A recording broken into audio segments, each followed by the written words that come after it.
this update to Streamlabs is nice. Oh my God, are we live already? Are we live? I love how much better this one works. Confirm for us that we're live. We're not even on Prime. We're just on regular old Streamlabs. How are you guys doing today? Happy belated Thanksgiving. Happy Black Friday. Is that a holiday you celebrate? Is that a holiday people celebrate? Black Friday? I used to go out in the wee hours of the morning and just go out for the chaos, just to do it, just to kind of soak the energy up. But nah, I do not think we should deem this a legitimate holiday. That kind of feels bad in my soul. Okay, looks like we're live. Hey everyone, how you guys doing?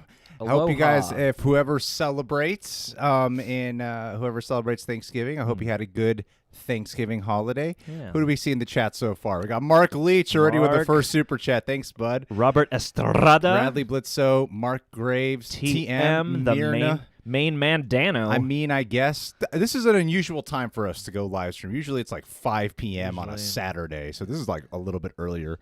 That's right. I'm matching the purple. That's why I turned my Spider-Man hat around. I like the matchup thing. Yeah. Thank you to everyone who's congratulating me on the engagement. That means a lot. I only did it to boost my credibility. It's branding. That's what I'm doing. It's all branding. Repaint my image. Now everyone's like, we got to support that movie he announced because he's got a family to support. Exactly. Yeah. It's all branding. It's all manipulation. Olivia's just a hired actress. Yeah, she's not even. It's not even her real name.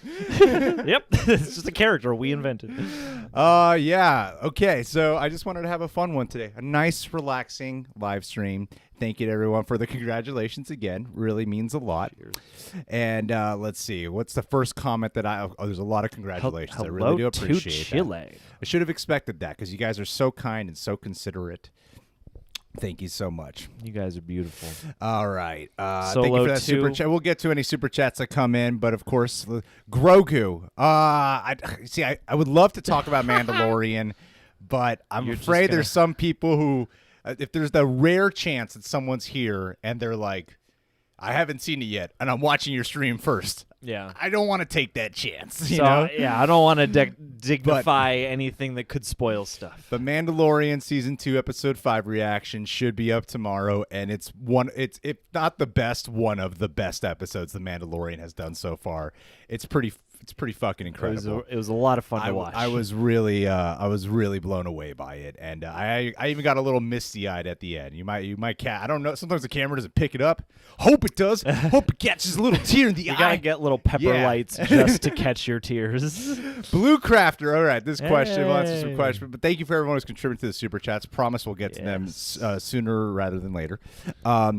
Clifford the Big Red Dog teaser. Have you seen that teaser? I have. That 20-second teaser. Yes, I have. How fucking disturbing was that shit? There a lot goes wrong in the pursuit of making things look realistic or like they could occur in nature. And I admire that they went for what a realistic shade of red might look like, but yes, it does look like he's just covered in blood. It looks disturbing. It's disturbing. It looks like Cujo, man. I was not impressed with that at all. And because it's not a super stylized dog, it just looks like a big puppy who murdered someone. It's like exactly. Yeah, he looks almost like dried innocent. up blood. Yeah, and that makes it worse. It makes it more disturbing. Thank you everyone who's coming in just to say congratulations. I really appreciate it. Haven't seen The Liberator yet. Of course we think the new Batman movie will be good. It's Matt Reeves. Come on, have you seen our coverage? Of course we think it's going to be good. That's an easy question. We're both drinking mango and Nisa. Pencil pin, I'm on Sam a White Chills. Claw though. He's on a Truly. I'm on a Truly, yeah. Yeah, because he's a more honest guy. I played the first Force Unleashed game. I thought that was pretty rad.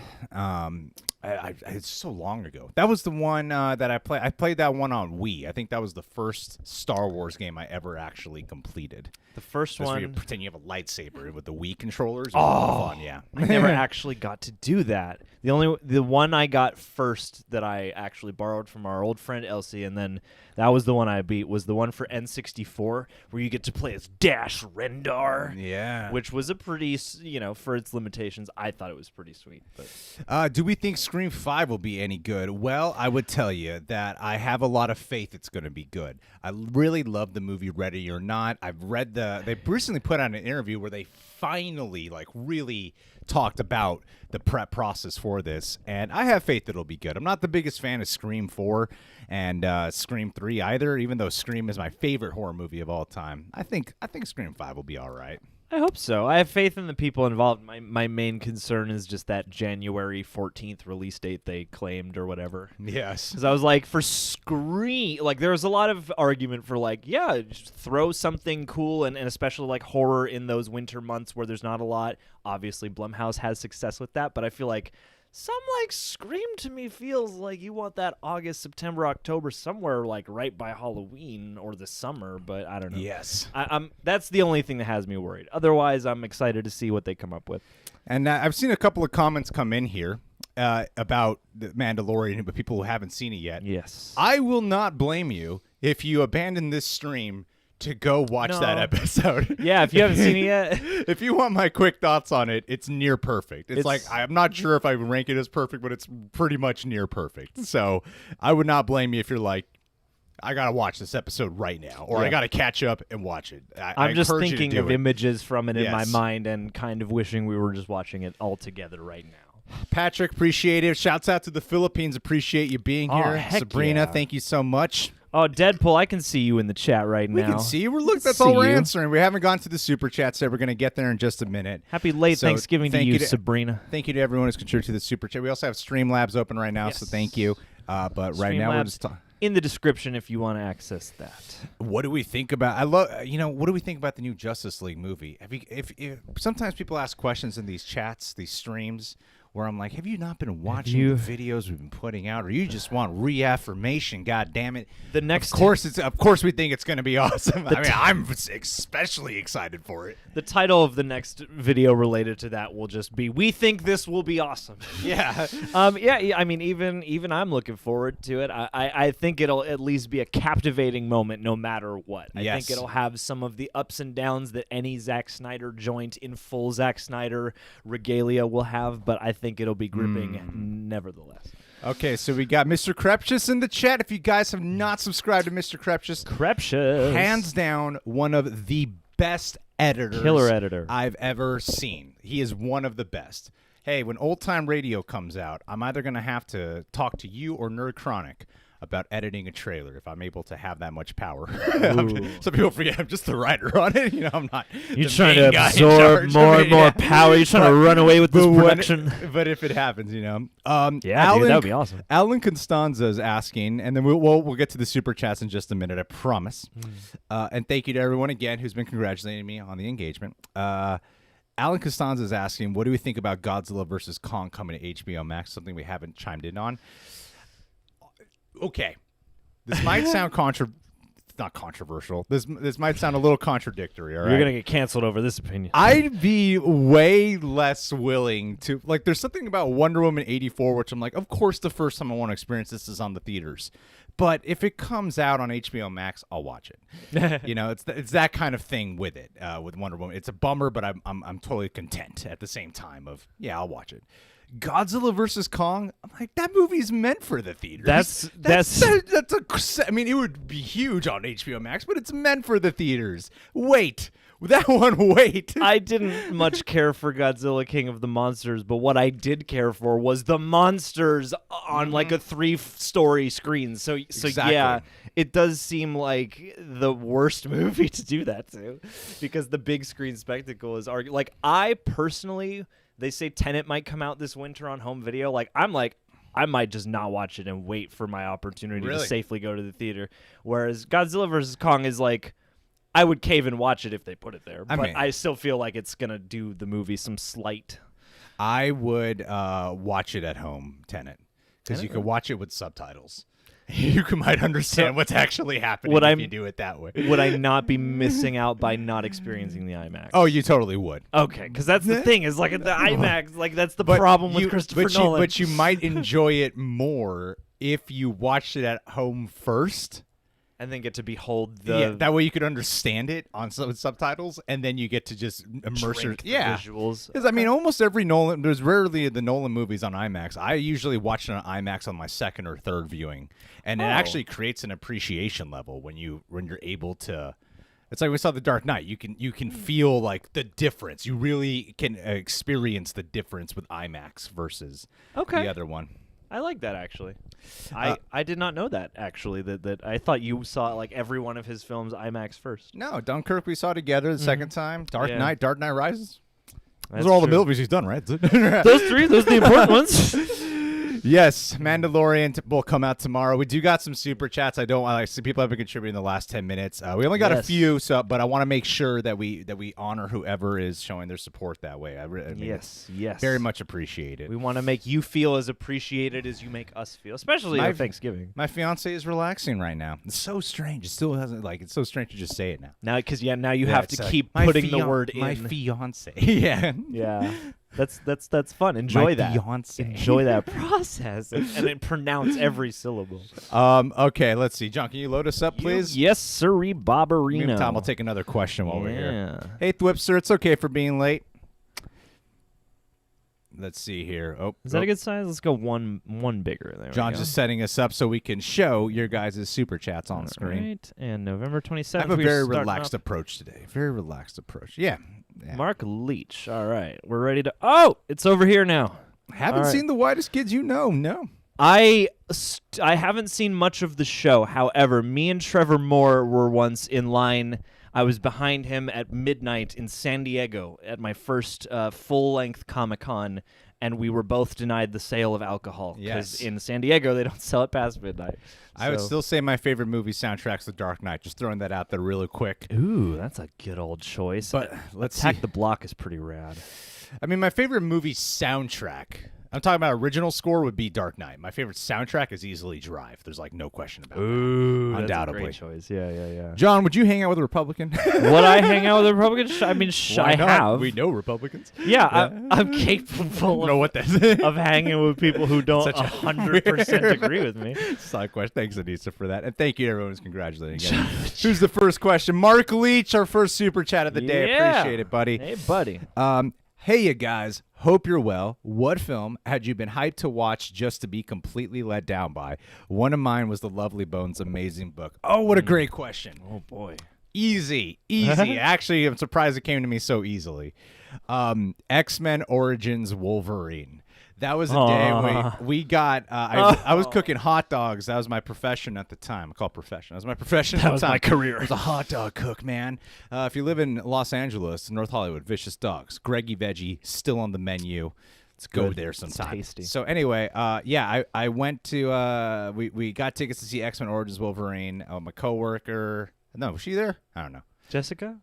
No, she helped. She helped with your hair. She did my hair to look like Wolverine. We went there, waited in line. This was before there was reserved seating. We waited in line for a long time. The trailers looked so cool. That is like a great example of a terrible trailer. The great trailer with a terrible movie. Yeah. And that was a major letdown. A lot of people ask what's the worst X-Men movie to me? And before people chime in and ask that, I'll just say, to me, it's Origins Wolverine. I like Last Stand's bad, sure. Dark Phoenix bad, sure. But Wolverine Origins, just boring. So boring and silly at the same time. Yeah, so that for that one specifically, I would say to that question, Mark Leach, I would say X-Men Origins Wolverine. John, what do you got? I have two. It's either Batman v Superman or Terminator Salvation. Okay. Because Terminator Salvation was the same kind of thing. I remember that. So wasn't it the same summer where we were sitting there going, man, this trailer, I could just watch this trailer as its own little short film. It looks so amazing. Christian Bale, he's going to bring his gravitas to the movie. They're talking this great game about exploring the war. If you don't stay the course, we're all dead. Yeah, it looks so cool and intense. He's got the Gatling going, and he's like, oh my God, this looks so epic. Yeah, and you were like, we're finally going into the future, exploring the war. John Connor, we're going to get the fully developed future guy. Yes. And then it was just a boring and lackluster, thinly written action movie that spoiled itself in the trailers. Yeah, that's fair. I mean, I think it is those two. Yeah. I think it's easily because BVS is one that's grown on me, especially with the Ultimate Edition. That became I like the Ultimate Edition. that one became like that reached really good, like pretty good to really good for me, right? So like BVS grew on me, but Salvation and X-Men Origins Wolverine, they do not get better. Or Suicide Squad, for that matter. Some people think Dark Phoenix is the worst. And yes, that Republican thing was like it was an inside joke with Anissa the other day when I hopped on. I called the Discord. Oh, wow. We have a Discord, guys, for the Patronajects, and I hopped in last second. Eli, is this the first time we're seeing your name here, Eli? Appreciate the super chat, dude. Hey, guys, just want to support a little bit, and thank you for all the amazing content you guys make. Shucks, Eli. We should write a book about you and have it star Denzel Washington. Ooh. See what we do. Dude. And then The Book of Eli. Tiffany Hoffman. Thank you, Tiffany. All right, here we go. Am I here? What are your thoughts on the 50 Shades of Grey and 365 DNI and After movies? What are the 365 DNI and After movies? I know 365 is that Netflix movie that was causing a ruckus a few months ago for being basically a porno. Oh. And it's got a similar setup that's based around like a kink or bondage relationship that is just kind of abusive from my understanding of it. I haven't seen it, but you know, it's Oh wait, no, my fiance and I we skimmed that movie. how what was it like? It was there was another one that was trending on TikTok, a French film. Climax? It might have been that. It was a French film, and then at the very beginning of it is like a graphic, like you see everything go on, everything. And I was like, I thought this was a movie. And then we just skimmed it. We were like, wow, this is so how did Netflix? I mean, I understand there's like a kid setting and an adult setting, but this is like X-rated setting right here. This is way beyond the MPAA. I mean, what I would say is, let's see here. I would say that for the 50 Shades of Grey movies, you know, I actually kind of like 50 Shades. What's the third one called? Freed. Okay, Darker is the one I like. 50 Shades Darker is the one that I kind of like. That's the only one that seems to be aware of what it is and is having genuine fun. That's the only one. The first one I think is really boring. The last one, I remember being in the theaters with Olivia, and we were just so aroused. We were laughing our ass off in a packed theater, and no one else was laughing. And I was like, damn, there's a real movie fan base for this. Mm-hmm. I thought we were all in on the joke. Yeah. That this is terrible, but we were the only ones laughing. When I went to the first one on opening night, I saw a grown man and his groaner mother there to watch it together. Yes, yes, I did. How funny. It speaks to all ages and varieties. I think those movies are fun in their own way, although I think they are a missed opportunity to explore, I don't know, human sexuality in a fun, pulpy package in a way that's actually fleshed out or from the point of view of people who actually know about what the fantasy is. Yeah. So I wish they would open a door to, I don't know, something more interesting there, but... Well, let's see. Tyler Iraria. Ooh.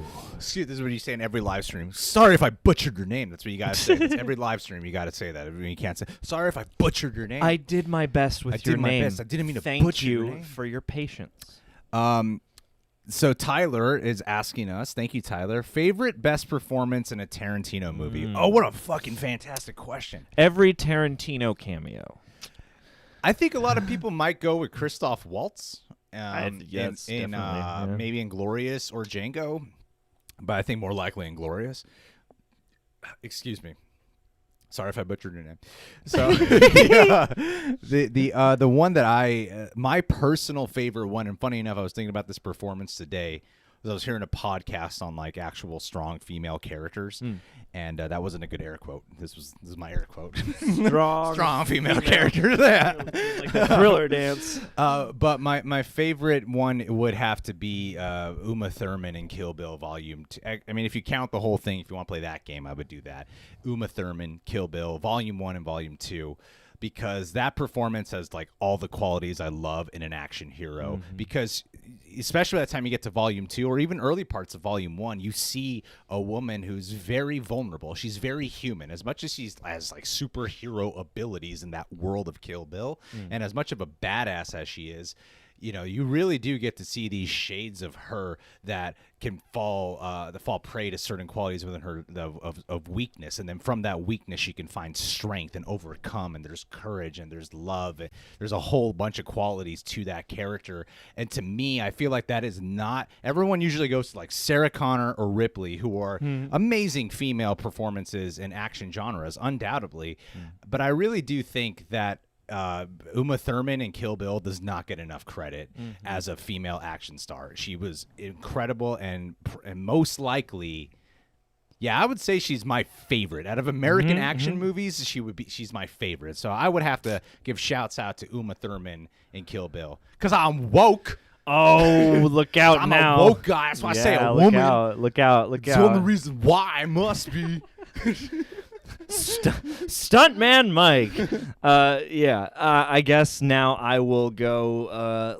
That's a toughie. I guess I don't agree with anything this character stands for, but honestly, I think Leonardo DiCaprio is incredible in Django. Probably my second pick. Calvin Candy is like he's a terrible character played with like complete magnetizing commitment, and like there's already such great performances in Django, but like I really do feel like that's the movie I wish DiCaprio won an award for, because like he disappeared so nasty. Undoubtedly, yeah, he was incredible. And shouts out, runners up to I love the relationship between Pam Grier and Mark Forster. Robert Forster, not the director of World War Z, or Christopher Robin.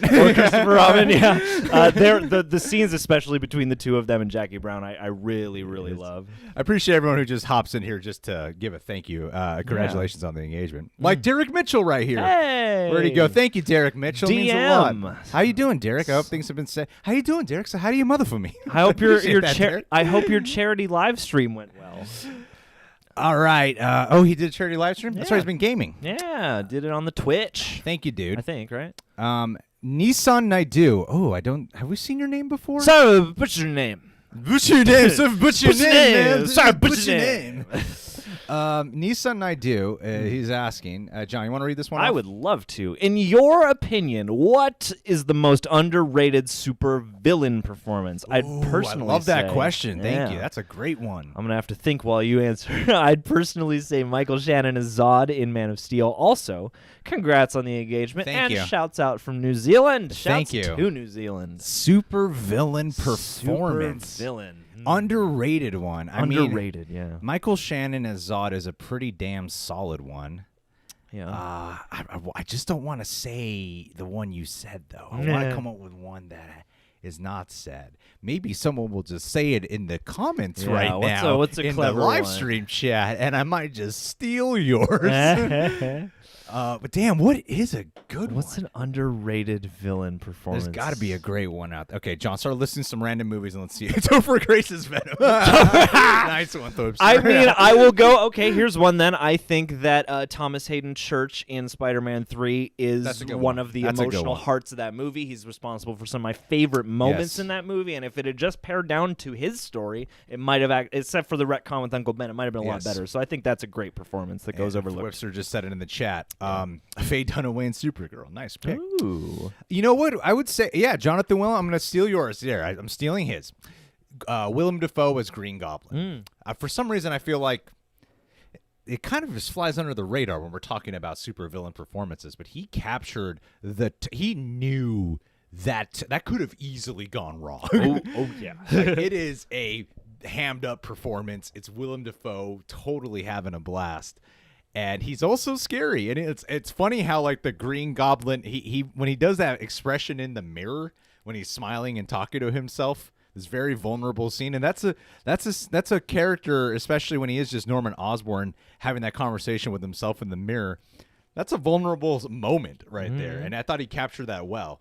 And when he does that smile and how the Green Goblin's face Yeah. looks like Willem Dafoe's face. Well, yeah. and the fact too that you actually care about him and his relationship to Peter as a father Yes. figure. You know, like you want their relationship to be okay. Also, I mean, a lot of people have been saying this in the chat, and it's 100% true.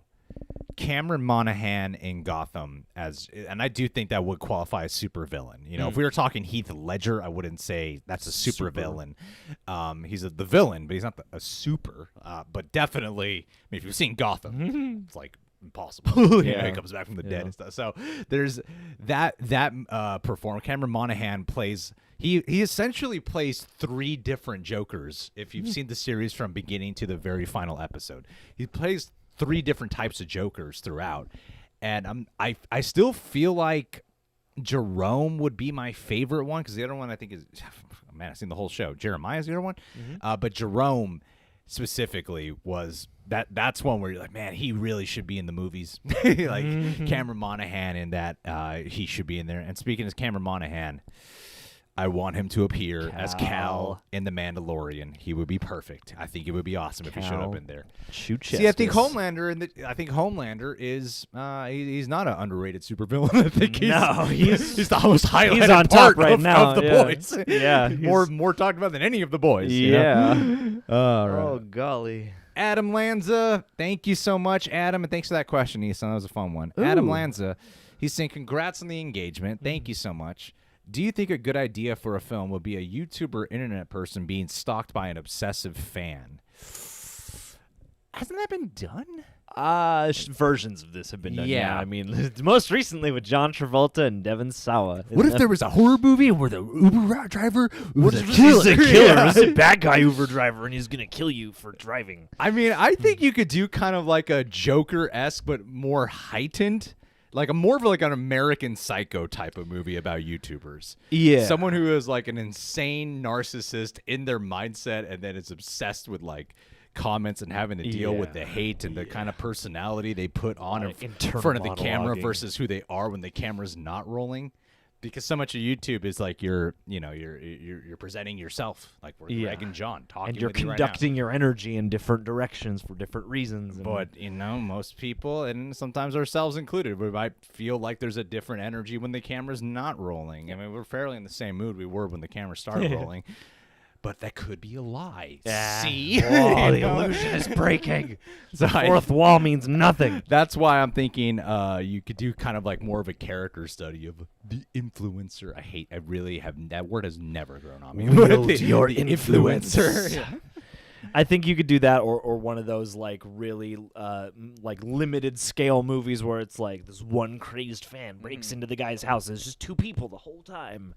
But I think your idea is more interesting. That would be like a character study of someone who's like really like that loses sight of themselves. How does this guy's channel get so many views? He does nothing. I put so much effort into my editing.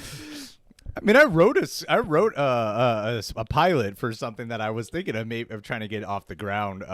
Called In Between Takes. That was about like what do you actor call it? kids. No, In Between Takes, not homeschooled actors. In Takes, Between Takes. about YouTuber lifestyle, but done in like a satire heightened way. Yeah, it was like a sketch comedy or something where every week they're trying to do something new to save the channel. Cameron Renfro, thank you so much for being here, Cameron. Appreciate the super chat, dude. And let's see here. What do you guys think of Silver Surfer, the Herald of Galactus, being a next Avenger movie?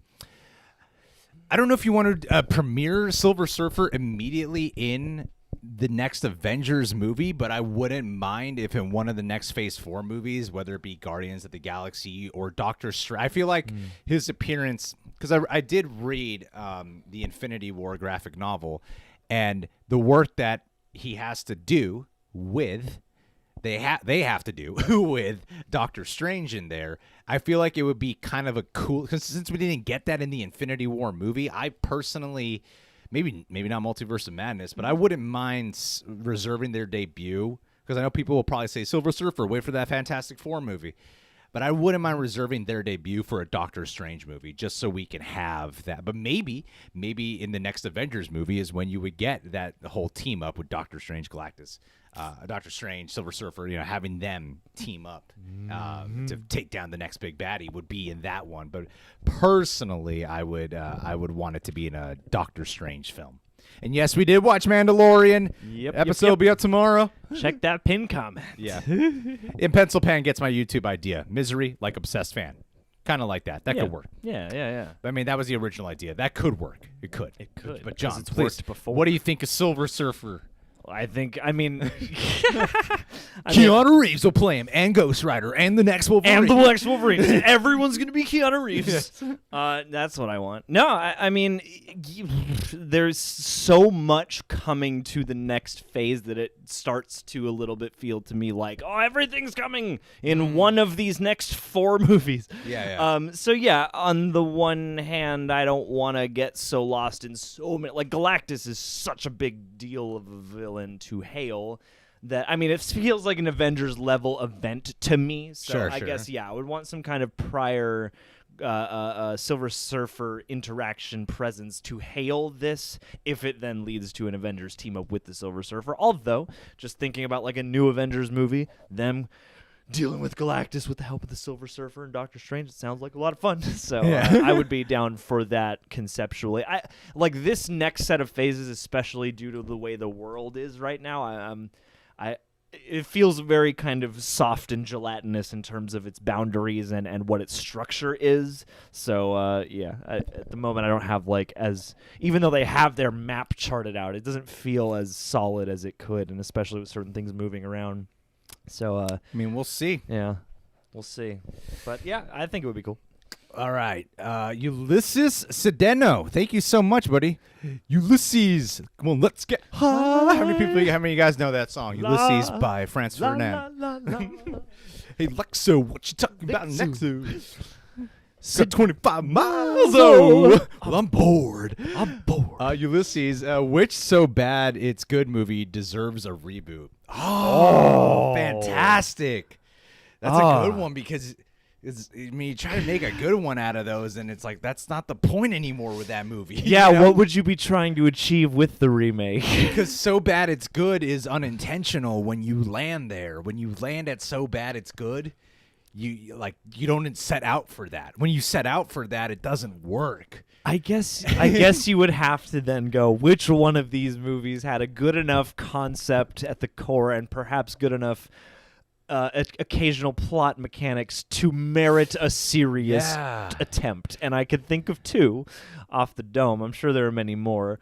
I think you could do Birdemic if you wanted to, but I think a better one would actually be Plan 9 for Outer Space, because that movie does have like an alien plot where it's like, there's like an ecological bent to things, and the reason why they're raising the dead is partly about like how much we're destroying and polluting the world. So I think you could do something with an actual budget for that.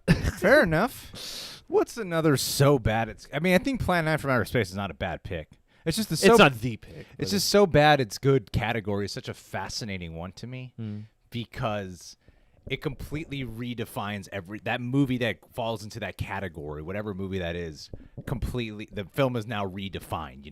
It's like even if you go, you know what, there's actually a lot of potential to make a good movie out of this. The point of that film now has completely altered now that it is So Bad It's Good. Yeah. It's like if you try to remake Rocky Horror Picture Show or something like that. Or The Room. Like you try to make a good version out of that. You're like, but that's not the point of The Room anymore. The point of The Room is it's so bad. So trying to, what is and that? And the concept of The Room isn't There's got to be one, though, that would be a perfect pick. Yeah, to the point. Shit, what would it be? I don't know. I guess you got the best one, in my opinion. I don't know if maybe it's an animated movie. What's like a really terrible animated movie? Justin Smith in the chat says Starship Troopers. But Starship Troopers is a satire. It has a comedic element in it knows what it's doing to a degree, although it is campy. That's a great. That might be a decent the pick. Best one. That might be because that blurs the line between is this good because it's good or is this good because it's silly good. Matsy815 is not wanting it. Sojin Joy saying Showgirls. Anissa, I'm with you. The Happening. I want the happening. There's gotta be a way to make it. You can make the happening cool. Am I wearing the hat to match your microphone? Essentially, yes. But yeah, not sure. Oh. That's a good question, though, man. Yep. Okay. We really take our time on these questions. Geneless Jeter. Gene Jeter TV. Thank you so much, Gene. Hey, Craigslist model book. Go check it out. Craigslist model. What's up? Sending books to you guys very soon. Oh, well, thank you. Thank you, sir. He's sending us just random books, not Any the book he 2 wrote. books. Just any random 2 books he's pulled off the library I shelf. need I to appreciate offload that. some of these. He's got a lending library going with us. Let's see here. Groot Gaming 21. Actually, for the So Bad It's Good, maybe Howard the Duck. Maybe Marvel can finally do a good Howard the Duck. I'm for it. I say so. And if they come, Kevin Feige says, no, this is not based on the comics of Howard the Duck. We are remaking the movie. We're going off that blueprint. That is our source. That's right the there. blueprint. That's Maybe the Alistair's right. Maybe the So Bad It's Good is Cats. Groot Gaming 21. Thank you, man. John, in your best Groot impression, without saying the words, I am Groot. This is the first time Groot is learning how to speak words other than I am Groot. Read that. Did you guys see that the actor that plays Ned Leeds got super ripped? Oh, no. Hobgoblin, perhaps? Oh, gosh. Wait, who's Ned Leeds again? He's the guy in the chair in Oh, Spider-Man. yeah. He's not Genki Lee. For some reason, my mind was going to Needles from Back to the Future, too. So No one calls me I read chicken Needles when I read that. Nobody. Oh yeah, that's right. He dropped a bunch of weight and he's looking pretty fresh. That would be looking cool. fresh. The fact that there hasn't been a Harry Osborn established in this version of the MCU yet, I think you could probably. I mean, wouldn't that kind of go against? Ned's whole personality is going to change. I mean, but no, I'm saying, wouldn't that go against? We haven't skipped you. We're going from bottom to top. We're right here, Beautiful Bliss. Don't worry, we're gonna get to you. My John Campea finger. You guys watch Campea? He's live right now. Watch his new movie, by the way. It's good. I'm in it. Did you guys? That's why it's good. I wouldn't mind seeing Ned Leeds. I wouldn't mind seeing that actor play become Harry Osborn. They really did something different with it. The fact that they're doing the multiverse of madness, and the fact that we've gotten 2 versions of Goblin already within Amazing Spider-Man, the Sam Raimi Spider-Man. Might as well mix it up and also it might be more impactful because it happens so quick in Amazing Spider-Man 2. It's just this one movie. Spider-Man, the first trilogy does build to it, but let's face it, when James Franco becomes him, it's not that He great. doesn't really care about it. This would be a little bit more unexpected and probably more devastating if Ned Leeds did become him because we're so built into their rapport, their friendship. We care about him. And Ned Leeds isn't, I'm forgetting the guy's name, but he's featured in the Spider-Man Miles Morales game. What is Genki? Genki Lee? Yeah, he's featured in the Spider-Man Miles Morales game, and Ned Leeds is definitely inspired from that character. So if you're able to get rid of Ned Leeds in the role that he plays towards Spider-Man, towards Peter Parker, and he becomes Harry Osborn, it actually could work to have more of an emotional, devastating effect, that turn, that conflict. So in some ways, that could work. I think that'd be a pretty rad sandwich. Mm-hmm. I think it would be heartbreaking. Lily Gran, I just saw your comment. I love that one. Thank you. Oh, thank you. That's a great hashtag. Radio. Got talk to the higher ups about that one. Ooh. Thanks, Groot Gaming. Beautiful Bliss. Yeah. Beautiful Bliss. In a list, what is your most anticipated upcoming DC movies? Number 1 is undoubtedly the Batman. The Batman. Bring it to me Undoubtedly now. the I want it Batman. right this minute. And then number 2 would be the Snyder Cut. Batman, the Snyder Cut.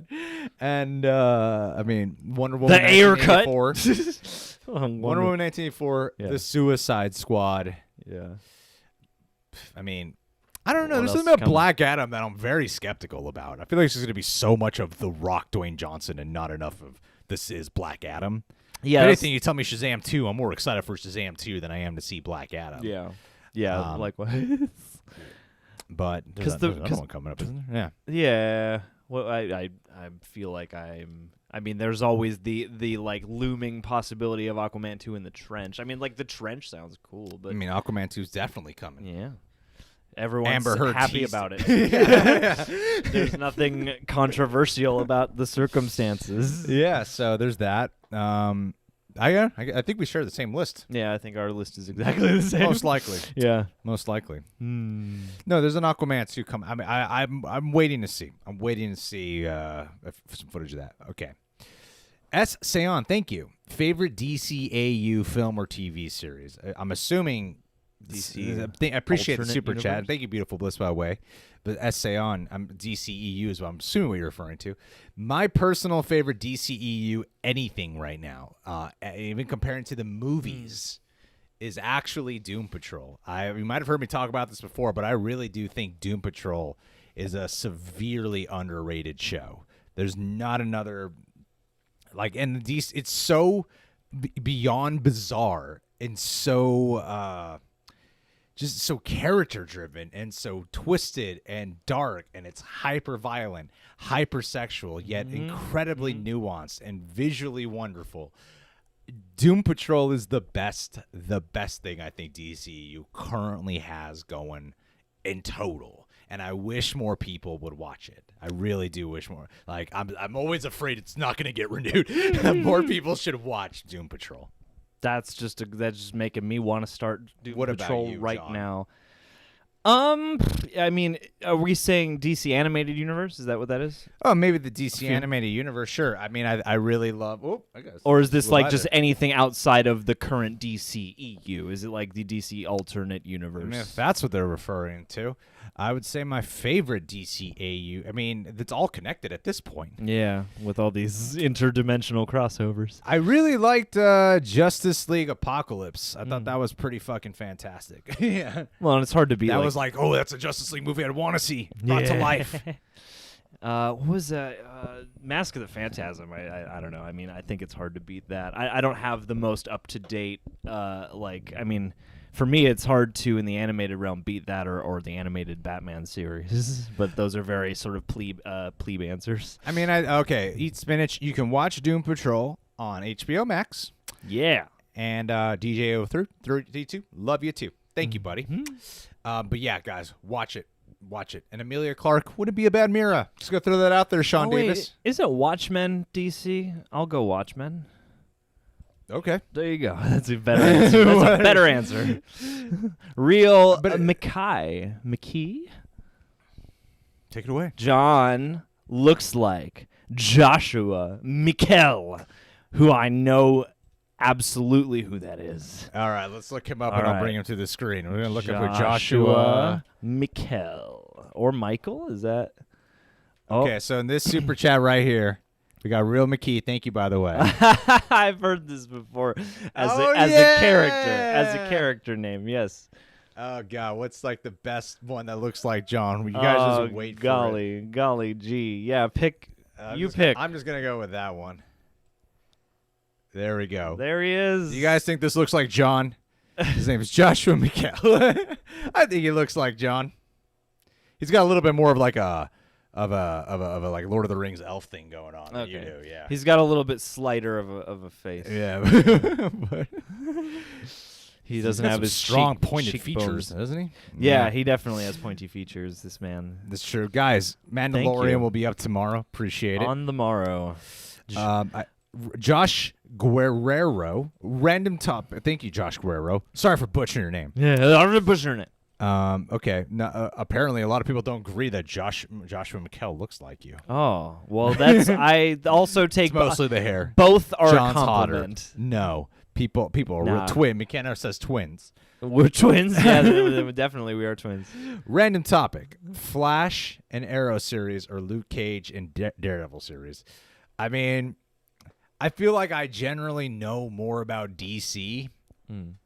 Just generally speaking, I know more about DC.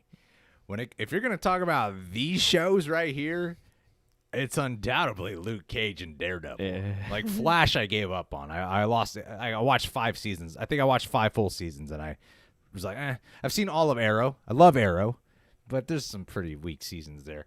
But Arrow ran for like 8 seasons, so there's a big difference there where you can definitely have a chance in dipping off in quality. There's like 22 to 24 episodes per season. Luke Cage and Daredevil to me is like I'm hoping Disney Plus, whatever Marvel shows they come out with, are able to top Daredevil.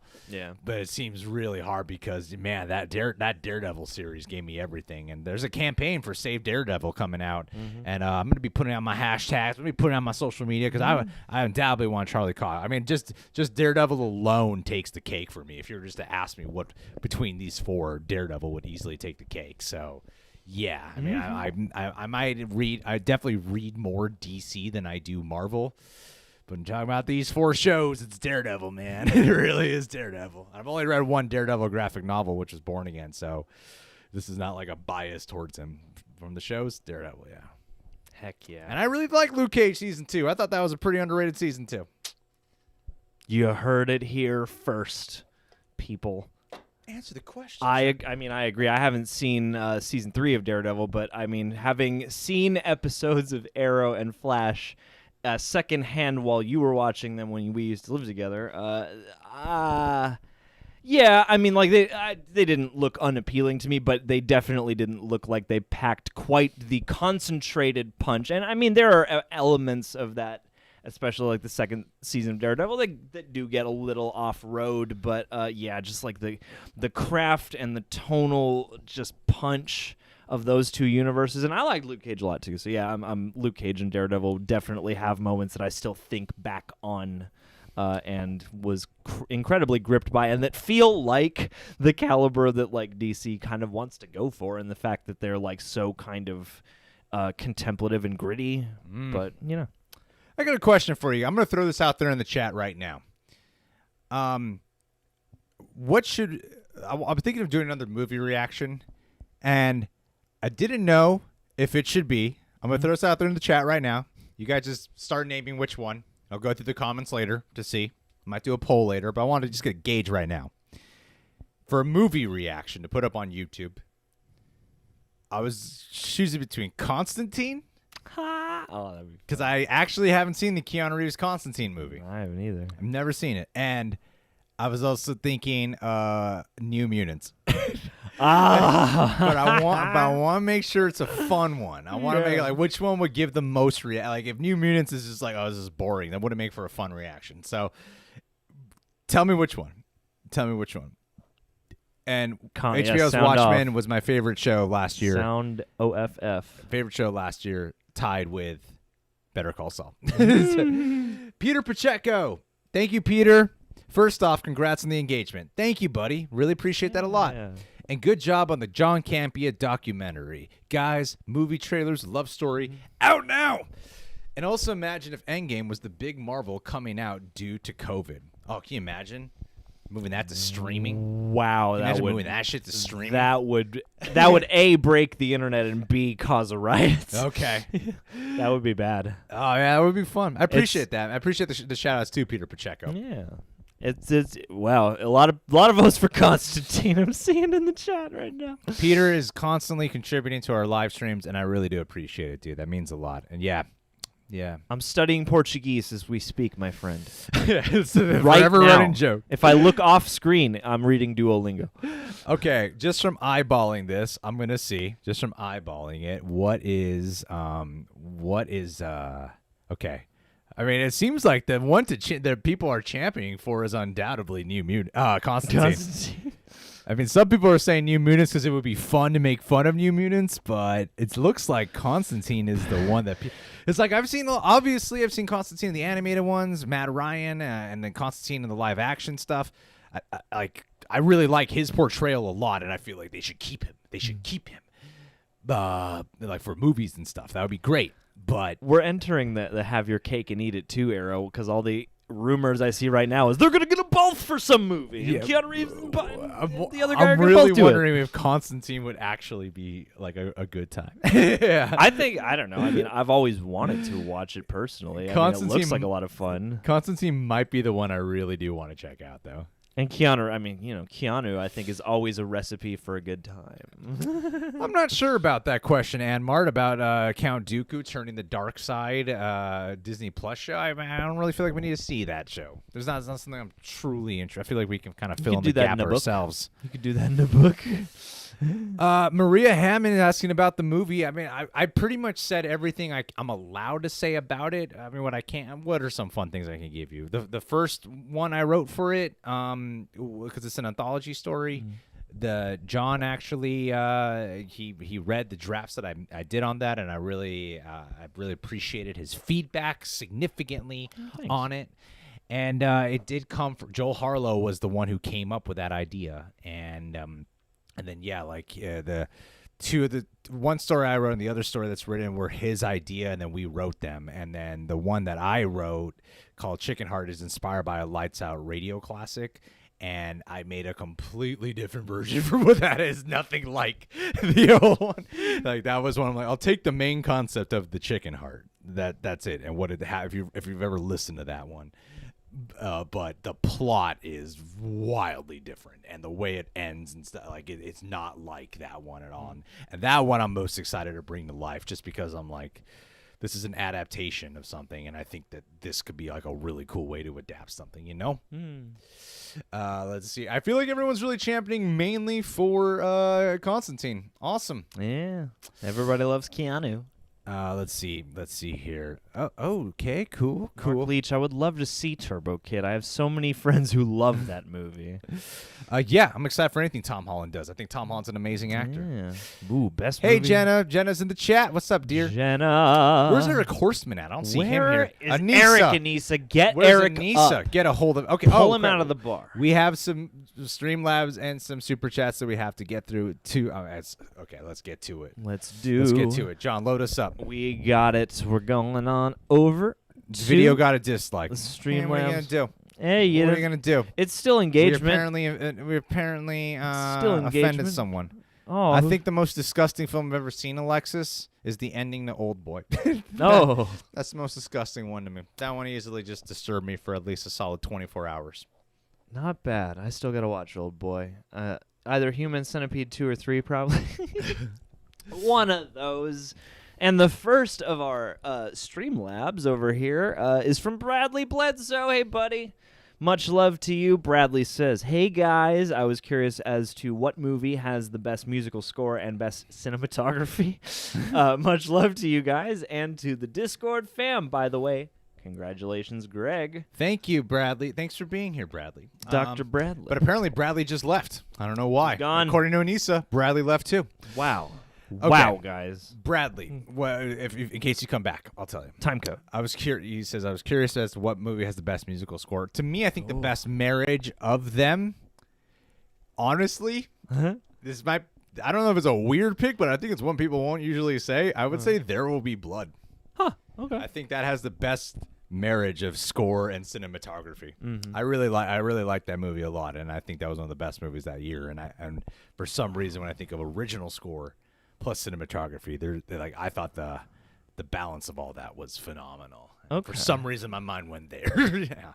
I guess These are all off the dome questions, Yeah. obviously. Yeah. You know, my answer might change eventually. This is probably kind of a noob answer, but I feel like Lord of the Rings is a pretty great cross-section of both, because Lord of the Rings has very memorable and recognizable themes that are specific, but it also has a lot of other textures to its scoring. They pull in vocalists from more contemporary arenas in ways that are tasteful, like Annie Lennox and stuff like that. And, I mean, crossed over with, is this like the movie that has both the best score and cinematography combined? Because Yeah, I would say like the marriage, the team of it. because then I would say that Lord of the Rings, then like every time I hear one of those music cues, I can see the scene. Like it's so much of a visual undertaking that is so consistent and that grows across 3 films. I think, as a marriage of cinematography and musical scoring, that is definitely one of the best. But there are so many great ones. I feel like any Christopher Nolan film could probably contend. I don't know, man. I feel like Interstellar's, like, people loved Hans Zimmer's score. And there's something, for some reason, I've been thinking about Interstellar. Like, even before we went live and I was editing for the Mandalorian review, I was just saying to John, Murph, like, Interstellar's been on my mind. But just the only. And I think Interstellar's score is a little bit like he's just slamming the keyboard or something. It's like I'm over. It is a little bit of a Hans Zimmer. I generally love it, but It's Hans Zimmer overdrive though. At that point, yeah. Yeah, that's it. All right, but thank you, Bradley. Oh, Eric's at dinner. Well, bye, Eric. Wow, how way to have a family and have a dinner with them. Damn, Eric. I see how it is. All right, John, can you read his question while I put my hair in a ponytail? Flev Doran, first off, congrats, Greg, on your movie and engagement. Wish you well in both of those journeys. Thank you. Not just one. Second, I'm watching Alien for the first time with my. You're watching Alien for your first time with your buddy right now, like as we stream this. Didn't know you guys will do a stream so early. Hope I can still catch you after I'm done. Oh, okay. So you might not even be here to see this, but either way, Ripley, great character. I hope you're enjoying Alien. And she fights the Predator, and it's great. So I hope that it's been a good experience and that you get to catch a little piece of this. That's good, man. Yeah. I hope you're enjoying it. I hope you're enjoying it. It's the weekend. It's the Thanksgiving weekend. I'm surprised anyone's here right now, to be honest. People are near I thought people would be like doing more of what you're doing right now, hanging out with other people. So, I mean, if you're here for the first time or if you're here and you got nothing else going on, I appreciate you being here because I didn't expect many people to be here today. No siree, Bob. Frankie J, 79. Will Disney drop Black Widow onto Disney Plus to help advance the cinematic universe? Also, did you guys check out Star Wars Gallery on Disney Plus, the episode featuring the volume, the crazy stage they shoot The Mandalorian on? That technology is a game changer. I mean, will it help advance the cinematic universe? Well, thank you, Frankie Jason, first off, for contributing here. Appreciate that. I mean, it's going to do whatever it's going to do. It's gonna, like whatever the plan originally was going to do. Will it advance the cinematic universe? I mean, that's kind of a different question. Do I think it's a good idea? I feel like at this point, maybe. Like, it doesn't seem to be getting any better. Like in California, where we're at right now, when it comes to, because I don't know if you guys saw my video. It was a joke video. I'm not that vehemently opposed to Black Widow going out on Disney Plus, but I do think that with the way COVID has been, like right now, they've even restricted more again. There used to be outdoor dining. Now we're back on lockdown. That's why we're streaming so early. Yeah, we're back on lockdown. Takeout only. Yeah. There have been a couple of curfews. It doesn't seem like a fully consistent one, but there have been a couple curfews. So I'm just like, I don't know if it's gonna get any better. I mean, the talk about the vaccine maybe will change things. But I mean, if it comes out on Disney Plus, I'll watch it. Plain and simple. Yeah, I mean, it would be my preferable way to watch it. No. But will I watch it? Yeah, undoubtedly. I mean, I guess my main question is, and obviously it would spoil the movie to know, but like I don't know exactly what its impact is going to be on the overall universe, save for maybe giving us who will be the future Black Widow persona. But yeah, I don't know. It almost feels like, at least as of its overall consequence to the MCU, it doesn't really hurt to put it on streaming. I just would be bummed by that. Hey, Eric Horseman in the chat. Thanks, Eric. And Jonathan would appreciate the compliment on our collab with the Cosmic Wonder. That was a really fun one. Yeah. Took some chances to really throw that man off. All right, so let's see here. Thank you, Frankie Jason. And Christian Alante. This is from Streamlabs that we're reading from, by the way, guys. Christian Alante. Hey, guys, with the recent resurgence in popularity of we're way ahead of you. Season 3 we is are coming. Way ahead of you. Season 3, yeah. I appreciate the question, Christian. With the recent resurgence in popularity of Cobra Kai since coming to Netflix, would you guys consider both doing reactions to it when it comes out in season 3? And congratulations on everything, Greg. Thank you, buddy. Yeah, I mean, season 1 we covered here. There were problems with what happened when we covered Wayne, Wayne, which is a YouTube original, which we had permission to cover from the team, but there was a miscommunication from the team with someone else on their team, so then all our videos got blocked, and we were like, well, we're not going to cover Cobra Kai now. Yeah. And then because of how we had it scheduled on Patreon, I couldn't cover Cobra Kai Season 2 with John, so he did all watch-alongs for it. But undoubtedly, you bet your sweet, sweet ass, Christian, when it comes out on Netflix, we are watching it. That was the first show I ever watched on my phone. Cobra Kai Season 2. That was the first one And then I realized, oh my god, there's a possibility I can enjoy watching a series on my phone. Like that was so gripping, season 2. Yeah, and I'm right. really excited for what they do with season 3. And I know we haven't reacted to anything from season 3. We're just waiting for the official trailer to come out. Yeah. And or like a teaser that gives like real new footage for like a minute or two, you know?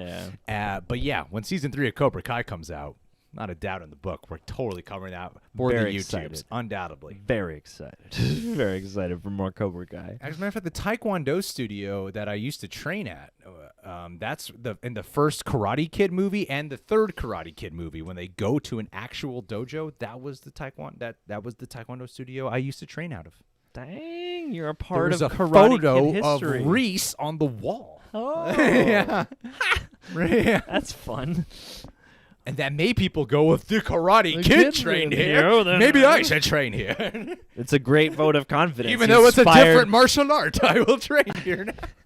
and having the credibility of being the place where they actually shot Yeah, some of this exactly. stuff, actually lends the credence.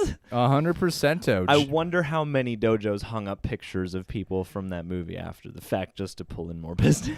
All right, John, let's do a speed round. Some questions here in the chat. Speed round. When's the next diss track dropping, Greg? The next Commander diss track, Keen wants to know. What diss track are we talking about? Remember here? that that little Ryan Wright diss track you dropped like way back in Oh, the day? Jesus, that was ages ago. All My right. God. All right. When's your diss track coming? I'm gonna. You're one against fucking Cosmic Wonder. When's your Yeah, me and when's your Warren, diss we're track gonna against go at Cosmic it. Wonder coming out. Which did you prefer, Inception or Tenet? Inception, hands Inception, down. okay. Undoubtedly. Inception is just mindfuckery enough, but you can follow it. Yeah. With some gorgeous visuals. Tenet was like my fiance is so smart. She's so smart.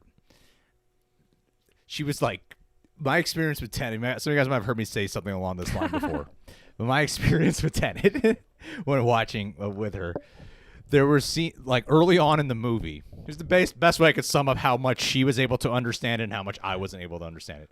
About 25, 30 minutes into the movie, there's this like action set piece that happens. I won't say which one if you haven't seen it, right?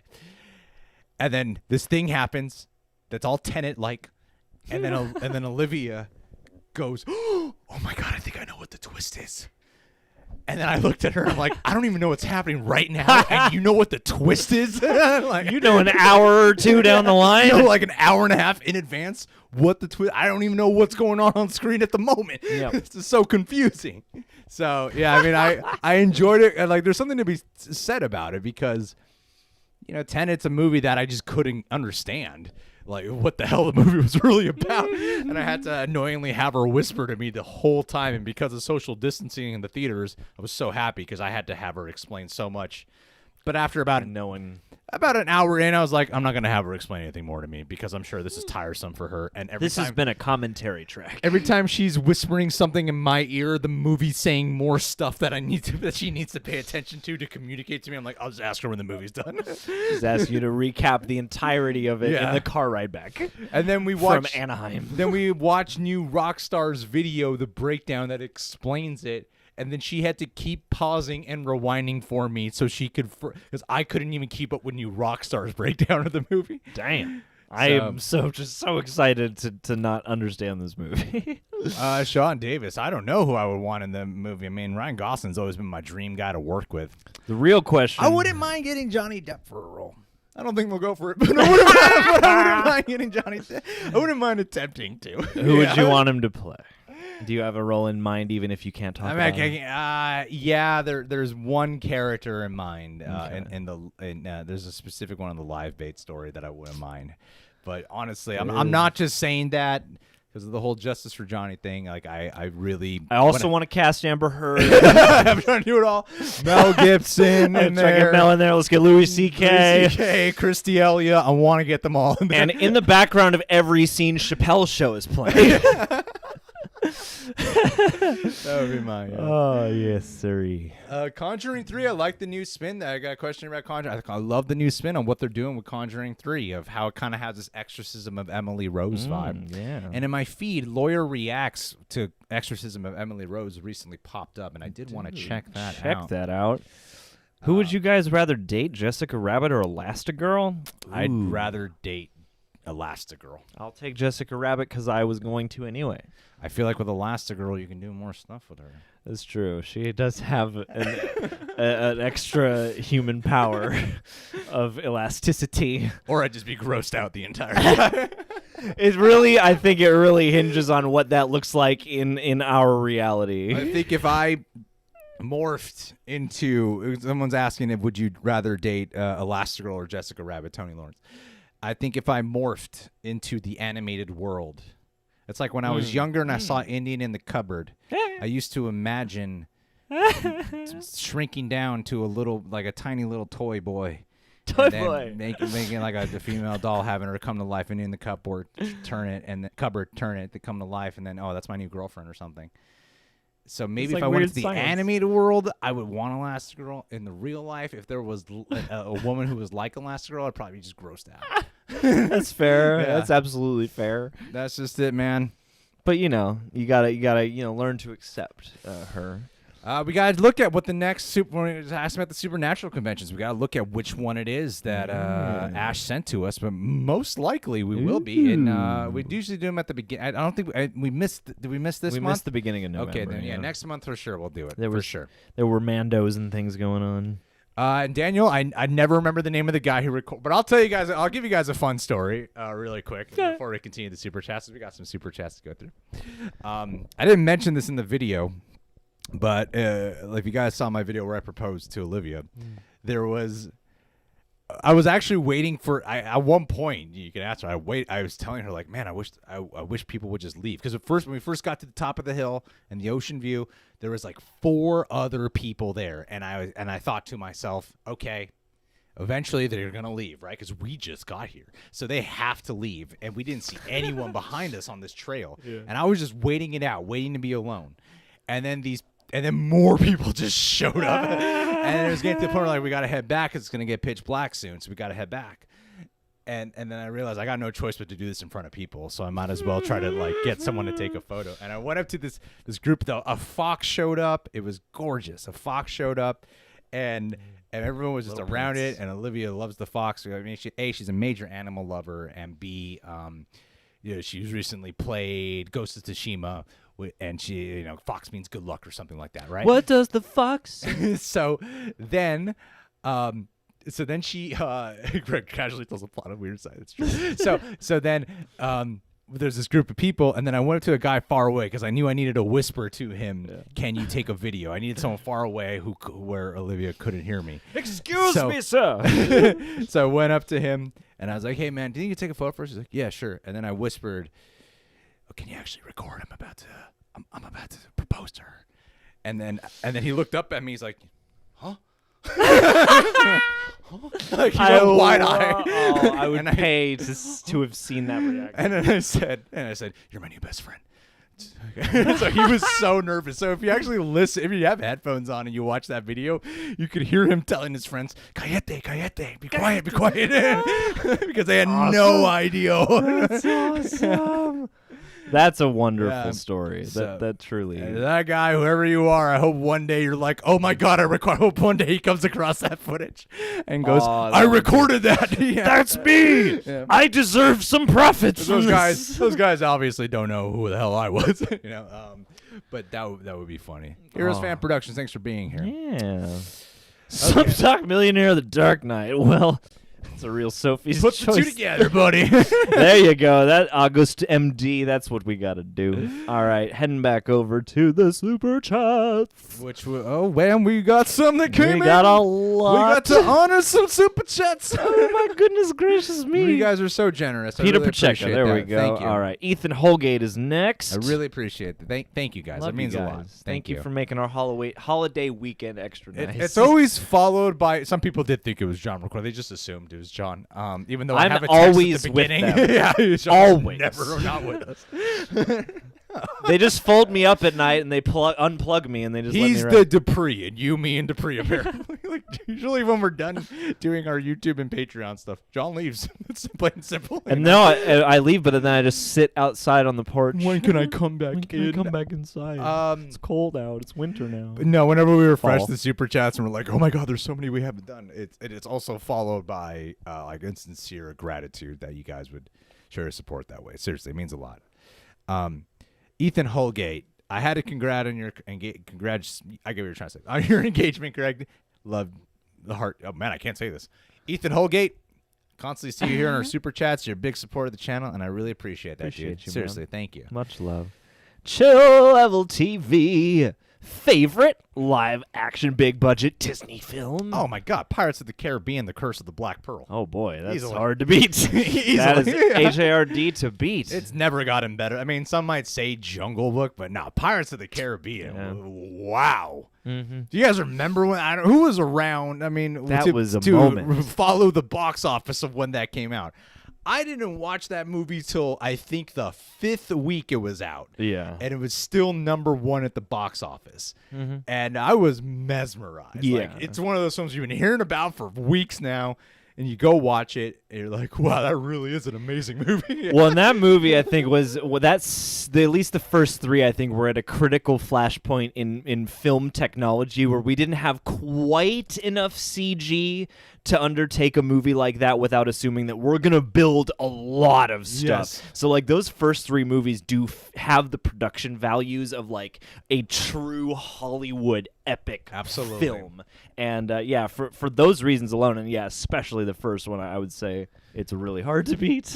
And Johnny Depp's performance in that And first one. Everyone Oh was my Jack Sparrowing God. after that. My yeah.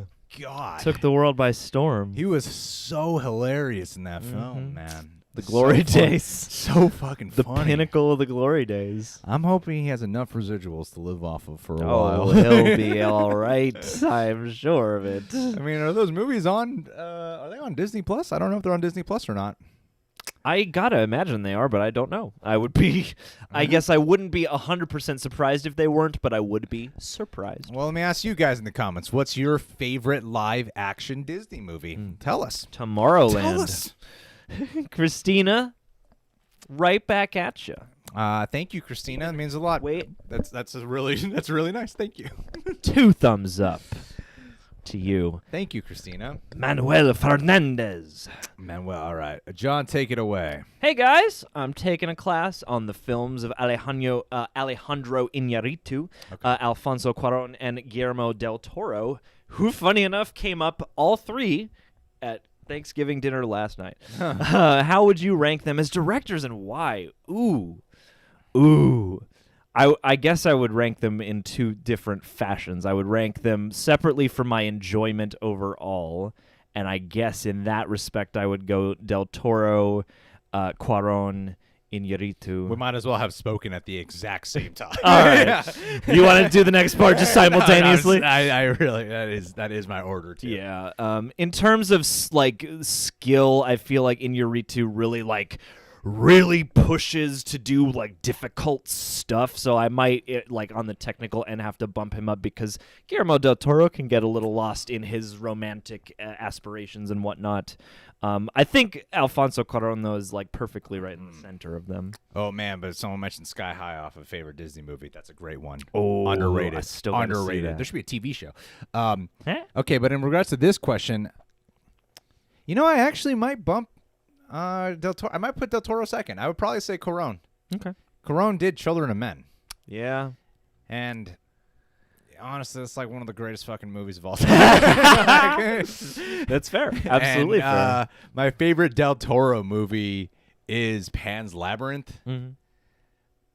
I really love The Shape of Water. I do, and I thought he absolutely deserved the Oscar for it. But I don't know. I might have to say I think I would. By a slight margin, a little edge, I would give to Cuarón, because Alejandro Iñárritu, he did Revenant. Yeah, Birdman. Yes, and Cuarón did. Did he do a Morty? Cuarón did the 3rd Harry Potter. I believe he did A Little Princess. He did Gravity. He did. And Alejandro Iñárritu and Alfonso Cuarón both love the one shot. Yes, they do. They love They they do. both. So that's why I think I sometimes get their films confused. Not only does my American brain just get lost when I see their names because they both begin with A. It's not my Yeah. fault. Iñárritu always. Oh, what were you gonna say? But I just think that I think in terms of the kind of films they make, they can be kind of similar, and I wish I was more well educated to properly be like, here's exactly what they do that's completely different. Because I'm usually under the impression Cuarón directed Birdman. My mind tends to go there. Yeah, I see. I feel like the way I differentiate the two of them is it seems like Alejandro Iñárritu likes to push, like the I don't know. It seems like Birdman, The Revenant. Those seems like very challenging films to make, and it's like we're all natural light. It seems like he likes to really undergo technical challenge. I associate him with a lot of technical parts, whereas Cuarón, he is technical, but I feel like he has more of the heart spectrum. Fair enough. But that's just me. All right, thank you. Didn't they like all come up together as buds back in like the early film days? Ian Sotelo. I think so. It's nice to see you again. Hey, Ian Sotelo, thank you. What did you think of Patrick Wilson singing Can't Help Falling in Love by Elvis in The Conjuring 2? Did you also like how the movie ended on a happy note? Yeah, I mean, that was one of the most amusing scenes. That I love a scene that could easily go wrong. Yeah. That it could really go into, this is so corny, this is so cheesy, this is not clicking. Like, it easily could have gone there. So I really love that moment. And I do like the horror movies that have a little bit of a sense of wonder or fantasy element to it, and those are the ones that usually end on a happier note instead of, like, I mean, James Wan directed both Insidious and Conjuring 2, and let's face it, one has a much more ending, and the other one's like, oh, that's nice. And I think for Conjuring, since so much of the themes are about family and connection. Yeah, I think for it to end on a happier note like that actually works. Yeah, it makes all the sense, I feel like, because especially if you're tying it to the relationship between these two who experienced various cases. I feel like that is an appropriate way to bring it back to an uplifting note. And yeah, I mean, I love when in any kind of movie, I feel like silliness and play are parts of life that are easy to overlook and especially to kind of throw by the wayside in a movie that's more dramatic or scary or harsh or whatever. And a moment like that where he does a little bit of an Elvis impression and there's humor there, I thought, yeah, bringing in a little bit of that play actually sold a really nice character bonding moment. So, yeah, I love that. You know what I used to point out about Patrick Wilson before everyone really knew Patrick Wilson's name? What's that? The guy who was either naked or half naked in every movie he was in. It got to a point, I think around Aquaman, weirdly, the one movie where I thought it was warranted because he's underwater, where I'm like, he should the be least naked he's ever been. Yeah, it's the least naked he's ever been. It's here. But that dude, Patrick Wilson, in almost every movie, he's either in his underwear, has his shirt off, or is naked. Everything I had seen him in, there was a solid point in his career where it was just like that every film. That's how he auditions, and that's why he gets so many roles. I remember making that crack before we saw Lakeview Terrace, and then sure enough, there's a scene where he's running with his shirt off, and I'm he's like in his underwear. This guy's always half naked or naked. Especially if he's like a domestic character of any kind. He'll be running around in underwear at some point. And I think I was the only one who ever noticed that. You are the guy. Who could Patrick Wilson play in the MCU? Oh, dude, Wolverine? Mr. Fantastic? Mr. Fantastic. I mean, he could easily play Mr. Fantastic. I think he could be a Mr. Actually, on a sincere note, he could be a good Mr. Fantastic. Yeah. Actually, shouts out to Spencer, Pop Culture Podcast. We talked a little bit about that. I saw you in the chat. Anissa, your homegirl. What's up, Anissa? Take it away, John. John, House of a Thousand Corpses is my favorite movie since I watched it now. I thought in my head. It was not my cup of tea, sadly. Sorry, John. Just thought too rushed, but still have to check out The Devil's Rejects. Any more suggestions? Any horror? Well, I would say get on The Devil's Rejects. If you're a fan of The Real Rejects, that's the title that inspired the title of this channel. It's inspired the spirit of this channel. Yeah, you motherfucker, fuck you. I saw The Devil's Rejects before I saw House of a Thousand Corpses. And I had no idea. I didn't even register because I hadn't seen House of a Thousand Corpses that The Devil's Rejects was, in fact, a sequel to House of a Thousand Corpses.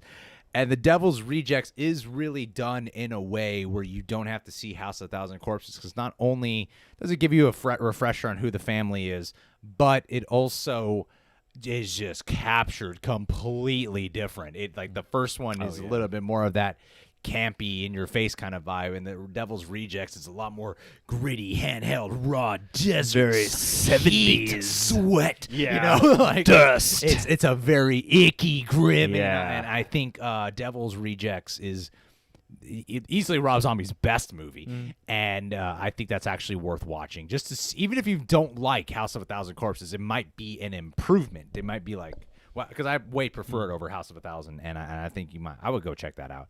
And also, just I would champion for this one, The Invitation. I don't think enough people watch that. The Invitation. Go watch The Invitation, and go rewatch. If you haven't seen it, go watch The Others.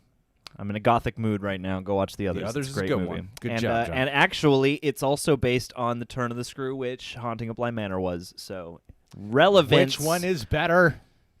They're very different. Of course, Mom. I am your child. I am your child. Yeah, come on. This is a good movie. It's a good movie. It's a good movie. Oh, man, that twist Good ending in movie. The Others fucked me.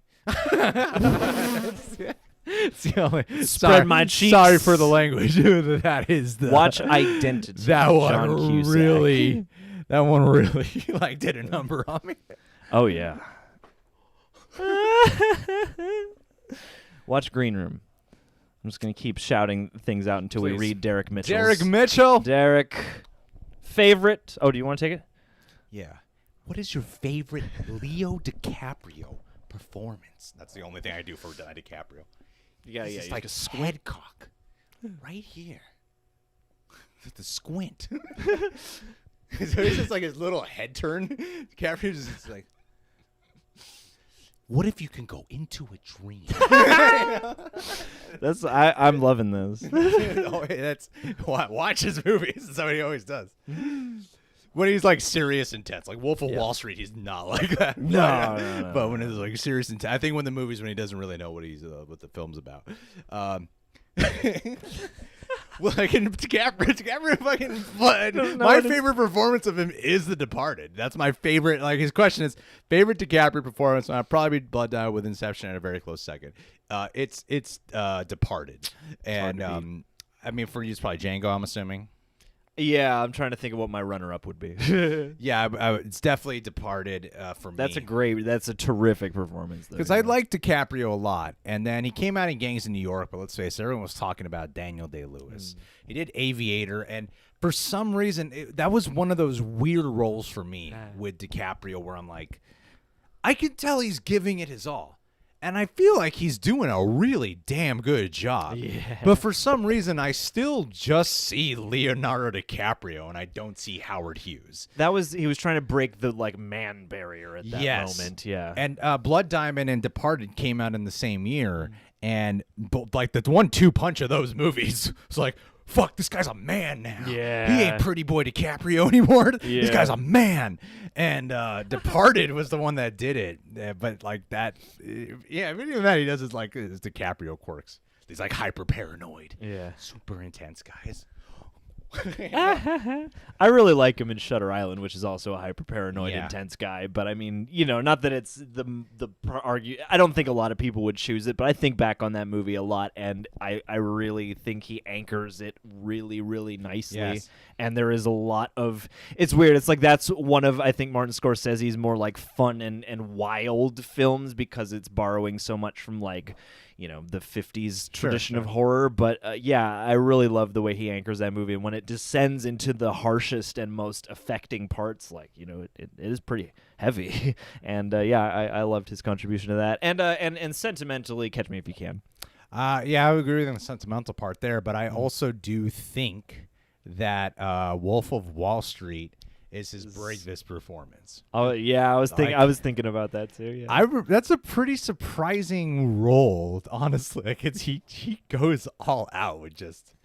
There's no shame in like those sexual scenes, especially like there's no shame when man. he's just on his face, crawling and drooling during the Quaaludes interlude. Oh, yeah. Like there's He's got a candle in his butt. Like there's so much wild stuff that he has to do in that movie, and play it off like a more normal-ish guy. Less of a like deep character descent that's obvious. Yeah, man, he's pretty great. I mean, Gilbert Grape is pretty awesome too.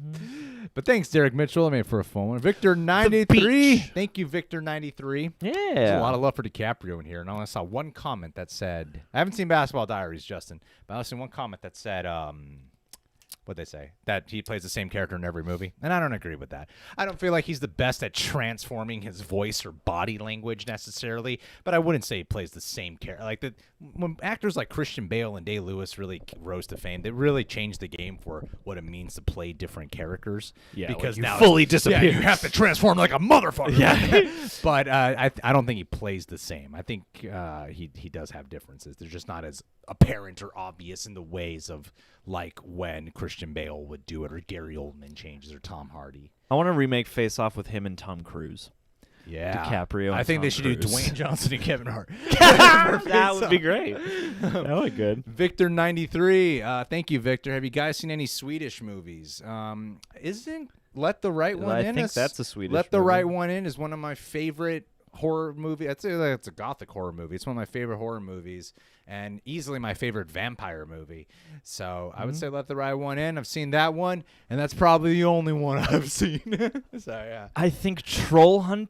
No, that's Norwegian. Damn. Okay. Damn. I don't know if I've seen. I know in film school we watched some like experimental stuff from all across the world, and I think Sweden was included in there. But being that I have not seen Let the Right One In its entirety, I'm not.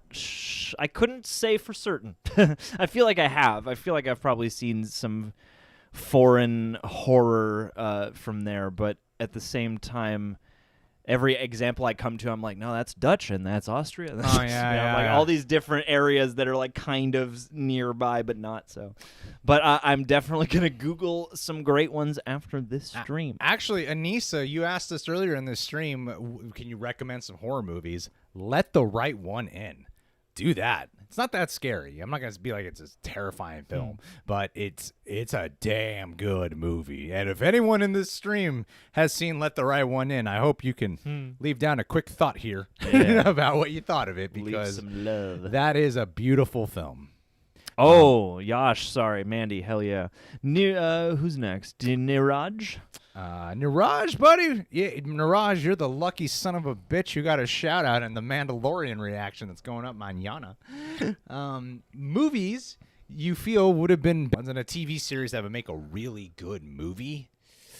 I wouldn't mind. Like, they're bringing back Dexter for an 8-episode series, or 8 to 10 episode series, and I'm more under the impression of, you know, if you did a 2.5-hour Dexter movie, I'd be down for that. Even if it was just a streaming movie, I think that would be enough. But we'll see. I want a 2-hour Dexter's Laboratory movie, and I will accept nothing less than that. I'm trying to think if there are any live. Like, usually when I see a live-action TV series, I'm like, yes, it was good that this wasn't contained to a movie. I think that we said this in the review, but this often comes to mind. Is I thought Dr. Sleep would have been made a much better miniseries. Oh yeah, we than both thought movie. that. Yeah, that's true. If you've seen Hill House or Bly Manor, you know exactly why. And I wonder if we hadn't seen Hill House, if we would have had that same impression. Yeah, Because watching Dr. Sleep just made me think of a sped up version of Hill House. exactly. Just with a lot of the character side quests drawn out. Yeah. Or taken out. That's a good question. Thanks, Niraj. Yeah. Do you guys have any picks you want to put down in the comments? Anissa Oliva. Let's see here. Ooh. Do y'all like... Thank you, Anissa. Do y'all like Richard Linklater movies? As a fellow Texan, he is probably one of my favorite directors. I enjoy his movies a lot, especially Boyhood. Well, John, this one's all you. You've definitely seen more Richard Linklater than I have, so take it away, buddy. Yeah, I haven't seen his entire filmography, and I haven't seen Dazed and Confused, which is arguably like one of the biggest, but I've seen several of his movies, and I really like him as a filmmaker, partly because he brings so much... I don't know, there's a very human quality to the way he makes movies. There's a very compassionate quality, and it can exist across more naturalistic but experimental stuff like Boyhood that's very slice of life, or things like School of Rock that are more heightened and fun and accessible. And so yeah, I'm a big fan of his, and every time I see something of his, even if it's not like a slam dunk, I'm always like, man, I appreciated what you were doing here. So yeah, I like Richard Linklater a lot. I don't think I've ever seen a Richard Linklater movie. Really? Wait, is School of Rock him? Mm-hmm. Yeah, I've seen a School link that. Yeah. It's School of Rock. That's the one. School of Rock, Dazed and Confused. He did a Scanner Darkly. Does I everybody think. want some? Him too? Everybody wants. Oh, I did see that. Because that's a spiritual I guess sequel I've seen some or that something. I didn't realize were Yeah. original Linklater movies. Because I think that's a spiritual sequel or something to Dazed and Confused, if I'm not mistaken. Oh yeah, my mind did not go there. Shoot. Yeah. Oh, actually, really quick, I want to He go gave back us to McConaughey. I want to go back to Niraj. You know, one that I think would make a great movie is a Rick and Morty movie. Ah, that would be cool. That'd be a to good see one, what they right? do with Yeah. that format and that time span. Yeah. That would be my one right there. I would be down. Let's see. Oh, Bad News Bears, the original one, Walter Matthau, or is it the Billy Bob Thornton one? I've seen the Billy Bob Thornton one. That's the one I've seen. It's gotta be. It's the one I've seen. That's the one I've seen pieces of the original when I was a child, and No, they're fragments But of I'm my saying memory. is that the Richard Linklater one is the Billy Bob Thornton one, Yeah. right? Yes. Okay. So Yeah. I've seen some. For some reason, I was really under the impression I haven't. God, I forgot he made that. The Linklater made that. Aditha Nair S, thank you so much. A horror fan and a subscriber from India here. What's up, Hello. India? Please do another top 10 horror movie episode. Hey, it's been a long time since we've done that. Love Trick or Treat. Anything new since then that has come into the list? Also, congrats to you and Olivia. Thank you so much, first off. Yeah. I would definitely, and thank you, Kim Wexler. I see you giving a lot of love there, too. I would definitely add, I think since we've done that list, the ones, because lists like that often fluctuate. Sometimes Yeah. you feel like you put a video out there, and it's just the Bible at that point. It is scripture. This is my 10. Yeah, this is it. It can never be Heaven and uncarved. earth will move before I change the 10. So, but I would definitely probably add Babadook, and Hereditary onto there. I think those are two films that my mind often just flashes to. Definitely Babadook, and um, Hereditary. Like I don't even have like it's weird. Like I don't even necessarily like love that movie, but I just have so much respect for it. It's so effective. True. I feel like it's hard to leave off a list like that. And I would say The Invitation as well. Invitation. Definitely The Invitation, yeah. Like these are three movies that my mind. You guys have any movies like that where your mind just sort of wanders off and just for some reason you keep thinking about this one movie for like a long period of time? And that's one of those movies. Those three movies are three my mind just sometimes just hops to, and I'm lost in thought thinking about it. I had that for The Dark Knight for like 7 years, and that was those three horror movies I would definitely put in there. If Mandy count, I mean, Mandy is like a hyper asterisk, like many genres movie, but there's definitely horror in there, and that's one that I would add to a list just for how surreal and crazy it is. Yes. Yeah. The Naked Gun remake. What, really? Let's see here. That's yep. Do it. Anissa Oliva, are you all excited for Jensen Ackles as Yes. Soldier Boy in The Boys? Undoubtedly, I am. Undoubtedly. I think that is such a great career move on his end because he easily could have been in the position like I always talk about that if you want to start branching out or transitioning, you gotta transition. You gotta take steps. Some people try to do this like fucking major swing, and I don't think that usually works for actors or directors. I feel like you got to build to it. I think Shia LaBeouf did that really well, and Robert Pattinson, I think, tried doing a pendulum swing, and that's why it wasn't panning out at first, but then eventually it did. He just had such perseverance. It did, seriously. But Jensen Ackles, I mean, I think that's such a much better decision than I'm sure Jared Padalecki will be fine on Walker, Texas Ranger, but I'm like, but Walker's so associated with Chuck Norris.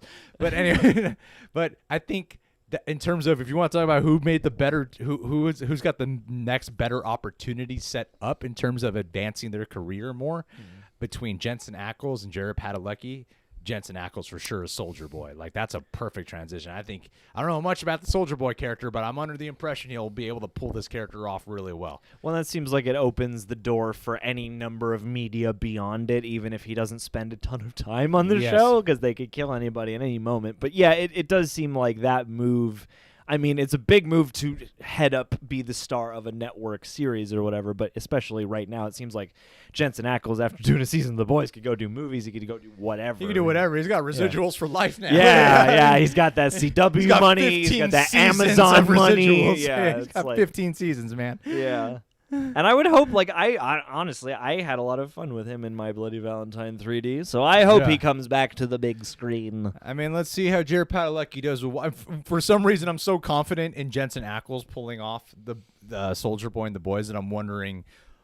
Well, like there was a question earlier in this stream. What is so bad it's good that it should be but what's a so bad it's good movie that could be remade?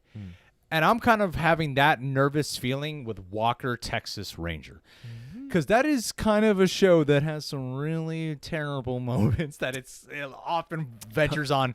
So bad it's good. It's fucking entertaining because of that. Conan had the lever. Conan had the Walker, Texas Ranger lever because of how ridiculous that show was. And I'm like, what, are they going to try to make like a serious, gritty version of Walker, Texas Ranger? Yeah, where it's all about family and we love Jared. We'll see.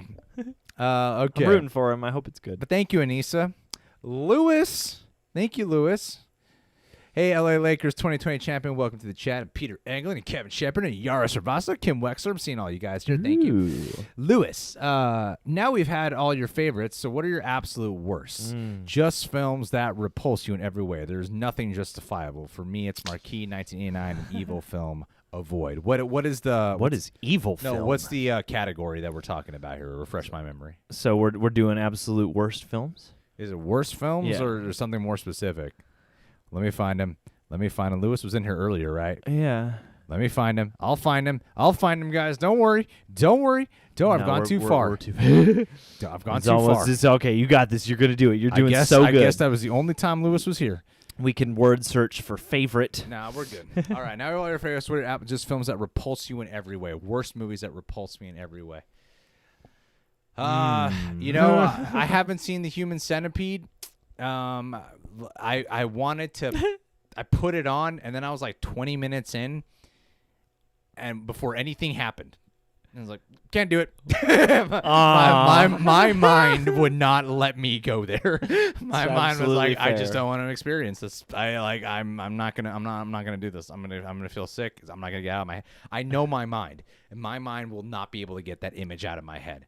Just seeing it. So I don't. I just wouldn't expose myself to it. And that's fair. Yeah, especially shit related stuff. Shit, vomit stuff. Oh no, not my thing. So yep. That one I have repulsed.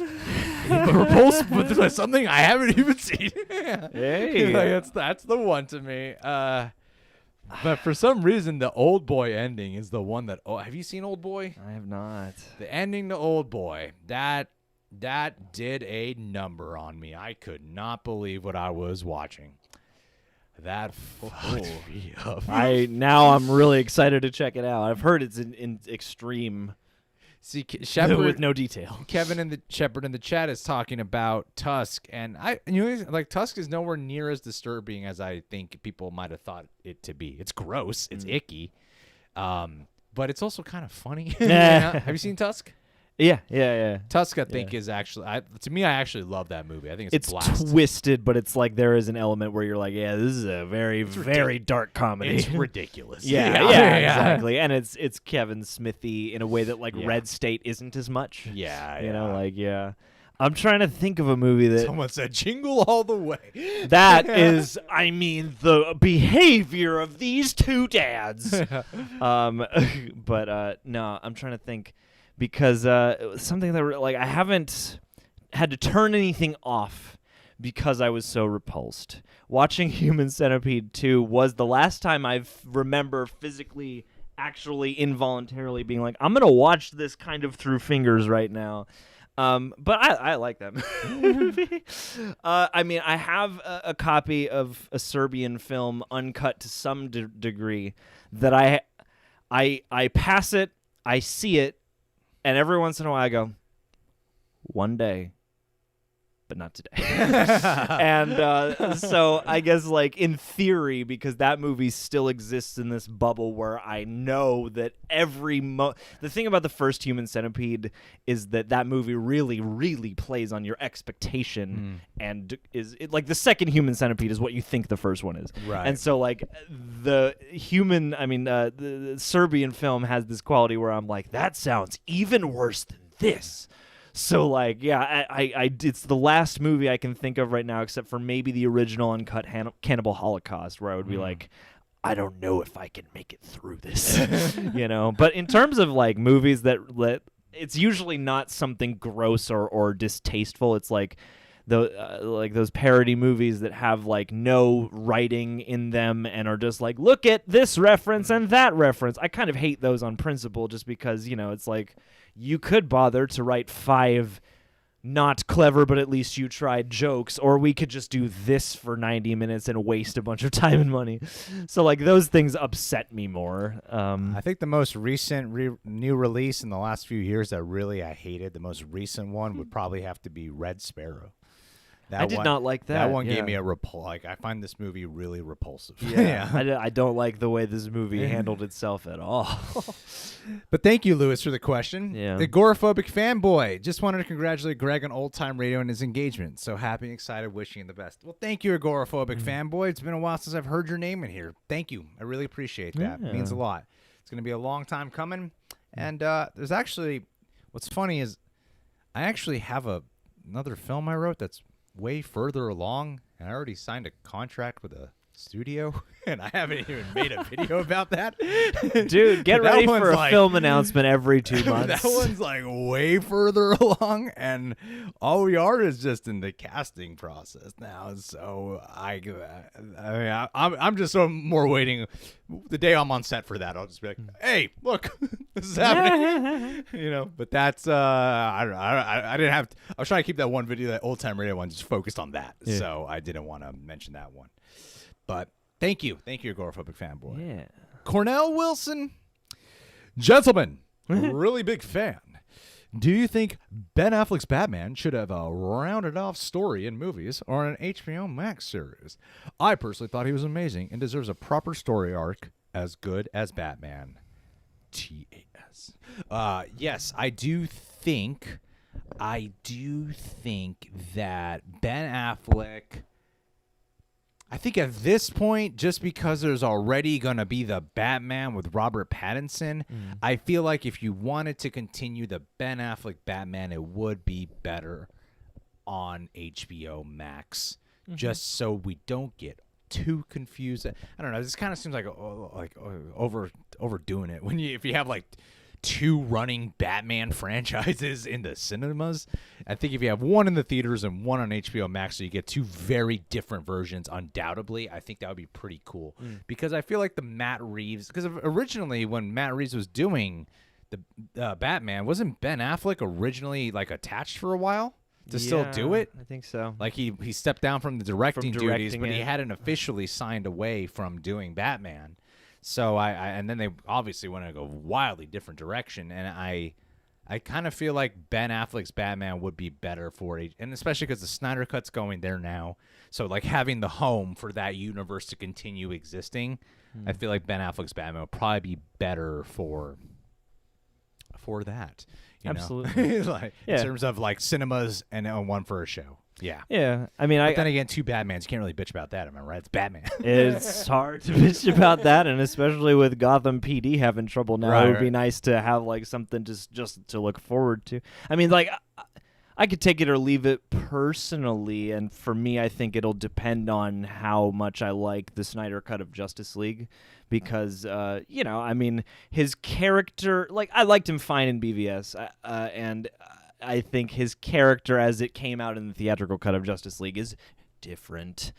So right now I'm still in that point of like, I hope he does a great job in Justice League, and if I love that, then yeah, I would love to see him at least maybe do something that's like his own Batman wrap up, because so many people do love his portrayal, and I think it is one that, kind of similarly to Henry Cavill, like, I think there's just a fan aura of like, this needs to kind of have a stamp on it, or some kind of way that we can let it go in a positive way, Wait, there's people are saying there's 2 yeah, exactly. So Joel Mayberry is saying it correctly. Like, there's 2 Flashes, one in the movies and one on TV, and that's what I'm saying. Is you put Ben Affleck's on TV, and then you put Robert Pattinson's in the theaters. Yeah, but I do feel like Ben Affleck's Batman deserves a wrap up. But if it's gonna happen in Flashpoint, it happens in Flashpoint. But it would be cool. What happened to your hat? It got fucking hot in here. It got really hot, and that's what happens when we live stream. It gets hot, and then I'm like, but you do not want to see what's going on underneath all this black right here. everything. It's a a whole shower bunch of sexy, required rippling moment. orgasm-inducing muscle. All right, here we go. I still don't. Okay, Alan Tan. I still don't get how Tenet inverted bullets work. Alan Tan, we really appreciate the super chat.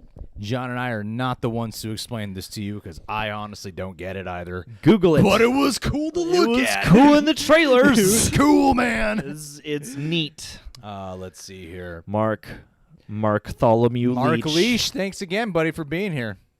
Nostalgia is a wonderful thing. Have you ever loved something you watched as a kid, then watched as a grown-up, and felt completely let down? You know, I had an experience with one that's probably going to be pretty controversial that happened very recently for me. Uh-oh. So I'm glad to say this late into the live stream. Oh, no. Because, okay, all right, here's the movie. I'm going to tell you guys, this is considered a cinema great. Oh, no. Some might call a cinema classic. I loved it growing up. I really did. And then the other day I was like, hey, babe, I want to show you this. This is really cool. I haven't seen this since I was a kid, but it's so cool. Even Nolan referenced it for his inspiration for many scenes and how to construct a script for The Dark Knight. Do you know what movie this is? Heat? It's Heat. She's got great ass. No. I watched Heat the other day, like a few days ago, and I was like, why is this movie nowhere near as cool or as good as I remembered it being? Like, I feel like it's way too long. It's not shot. I remember thinking like there's something weird about some of the framing where it feels very stretched out in certain scenes. I'm like, Al Pacino's just so over the top. De Niro is still so good, but it's just nowhere near as cool as I don't care about as much, and I'm kind of bored, and I feel like this drags out. So yeah, there was something about Heat where I'm like, it's still good. It's not terrible. It's still, and I can see why people love it still. But for me, when I was watching it, I was like, this isn't as great as I remembered it being. But no, see, this is what I mean. There's a lot of people in this chat who, I expected that. You guys, I'd say 99% of people are going to disagree with me on this. For me, and there's this really obvious part that we started cracking up at, and then we slowed it down, where this guy is Al Pacino's stunt double. This isn't why I have the issue with the film. It's just a funny moment where Al Pacino's stunt double, he tackles someone in the apartment, and if you go frame by frame, you see the stunt double tackle a guy and look right in the camera. And he has like this little smile on his face when he does it. Yeah. So, yeah. That's me, Ma. Did you catch my cameo? But no, a lot of people really love it. And I'm thinking of ending things. Haven't seen that yet, Kevin Shepard. This is your third time asking. But thanks for the question, Mark Leach. Do you have one, John? I mean, probably the thing I watched most as a kid that I was all about for a while, and I've probably talked about this on Patreon in the past, but yeah, that I was all about that Lost in Space movie with Matt LeBlanc. I thought he especially was so cool in that movie, and it has not aged incredibly well. And there were a lot of movies that I watched every day for stretches of time as a kid that are still pretty good, but that one is not among them. Mando reaction is being edited right now. In fact, I mean, hopefully we got some super chats and Streamlabs to go through. We will not leave until we're done with it. But I do got to start working on the review and thumbnail. Those thumbnails take me like an hour and a half to put together. Fucking reaction one, making sure it hasn't been sent to me back. All right, yeah. So we're working on. It's being edited right now. We hired someone to do that. So we'll just go live in the meantime. But yeah, like hopefully around 4:30 we should really start wrapping things up. But we don't also want to give quality answers. That's right. McKenna Real, not like that fake McKenna. Congratulations, Greg. I was wondering, are you excited about Tom Holland's new movie Cherry? I can't wait for the trailer to come out. And today is my 20th birthday, and I love you guys. Hey, happy birthday, McKenna Real. McKenna. Sorry it took us so long to get around to your question. Really appreciate it. Happy birthday, and thank you for the congratulations. And yeah, Tom, the Cherry movies, that's the one with the Russo brothers on it. Am I right about that? Yeah. Of course, I'm excited for it. Man. I think Tom Holland's an amazing actor, and he's got such amazing charisma. He does. He just oozes He's it. just incredible charisma. That guy, no matter what he's doing, It's unstoppable. And if he's gonna be in, whenever that trailer comes out, of course we're gonna react to it. Yeah, it's gonna be the new Endgame. Yeah, Tom Holland, man, he's the shit, and appreciate that McKenna Real means a lot. Heck yeah. The super reviewer, 20th birthday. Where are you from, McKenna? Hey, John, Greg, check out Editor's Cut from Spider-Man 3, the super reviewer. Appreciate the suggestion. Okay. You know what? We'll screenshot it Is it a better as a potential. which editor's cut? Yeah. Many editors in this world. But hey, if it's better, I'll take it. Rio McKee. What superhero in the MCU do you want to see have their own video game? You know what? It might have to be the Punisher. I think the Punisher would be a dope one. I mean, It would never get made. If you do it like the Spider-Man be the graphics. Marvel GTA. Yeah. It'd be Literally Marvel's GTA It would game be cool to see him. where you just Well, he doesn't have superpowers, so it might just be like some other video game. But be a shooter. Yeah. been Max Payne or something. But it would be pretty sweet to see him in there, especially if you have John Bernthal, the mocap for him. I think that would be a great one. But a cool Daredevil one would be pretty awesome too. Mm-hmm. I think Doctor Strange would make for a pretty cool game.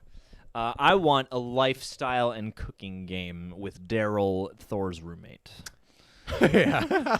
There are so many kinds of video games that you could have. You could have it be like a Sims where like you build his office, you build his house, you try and like level him up and have him have a good life, and then occasionally Thor comes in and ruins it, so you gotta like fix it, make it like one of those lifestyle maintenance games. We see Yash Sravasta in the chat is saying they really need to make a good Superman game out of all superheroes. And yes, that is so true. It seems like the one you should be able to pull off.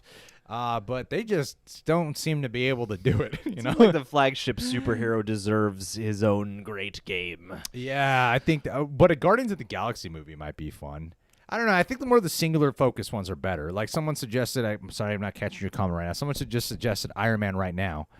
But Iron Man was like, some people thought that he was the best one out of the Avengers to play as. So maybe a solo one would be cool. And they also have the Iron Man VR. But Punisher, come on. Marvel's never going to do that. So when they do it, it'd be awesome. And and imagine the arcade version where you actually get the gun controllers. It's so sweet to play fucking like a VR version. Punisher Time Crisis. Punisher VR. Oh my god. Oh. That'd be so sweet. Yeah. Dragon Soldier. Oh, thank you for the question, Rumiki, by the way. Dragon Soldier, take it away, John. Hey guys, it's always great to hear and see you both. Do you have any advice to keep motivation up for screenwriting? My ADHD keeps eating away at me. You have a whole lot of experience with this, sir. Yes, motivation to keep up, because it can be difficult. And sometimes it affects the quality of my energy level in a video on the channel oftentimes, because most of the time when I write, it's usually late at night because it's the best time I have to do it. But my advice for it, you know what, I would start at just one spot. There's a bunch of things I could say, but one of the main, because I was diagnosed with ADHD too. And one of the main things that helps me out is like, yes, beyond meditating absolutely does, but journaling. One thing I learned from a book called The Artist's Way, which this is sounding like the most pretentious answer, but it's so true, is stream of consciousness journaling. And I advise this for anyone. Like, it just, not even if you want to write. Like, this really just helps with clearing thoughts. And you just do you just commit yourself to either handwriting or typing, but I prefer handwriting, to writing 3 pages straight of just whatever thoughts come to mind. Doesn't matter what. Don't think, don't judge, just whatever comes to mind, and you just write 3 straight pages of doing it. And for some reason, I notice whenever I do that, like this is the first chapter of the book, and whenever I do that, it makes the world of difference whenever I write. Like, just getting it all out there, not really thinking, you're just going with your feelings. And like a lot of times when I started that journaling process, it's usually something like, I feel bored. I don't want to do this. My hand hurts. I want to go away. I want to sleep. Like, it's just like random stuff. And eventually my thought process starts clearing up because I'm getting junk out of the way. And then eventually they stop being just stream of consciousness. Good night, Chelsea Brown. Good night, Chelsea.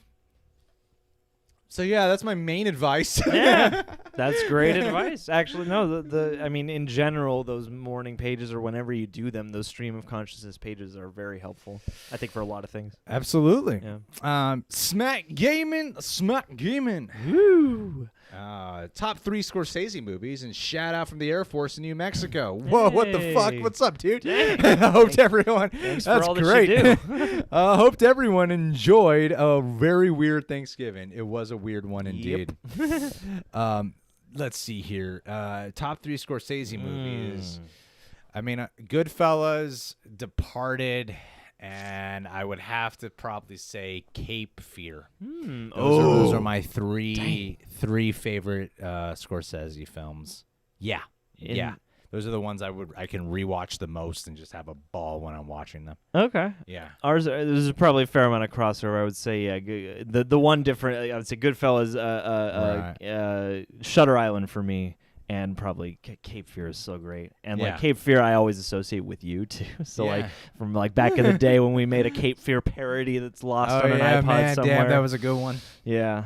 That movie is like, and as a remake too, like that's a really well done movie. See, Sojin Choi in the chat said Taxi, Goodfellas, and Raging Bull, which are usually the go-to answers I think for Scorsese, and those are all great films. For me, it's definitely those three as my personal picks. Let's see here. But yeah, Kim Wexler, the Stream of Conscious Journal, even if that's what you're writing down, just go be raw, honest. What matters is you don't give into actions, but having thoughts or feelings is one thing.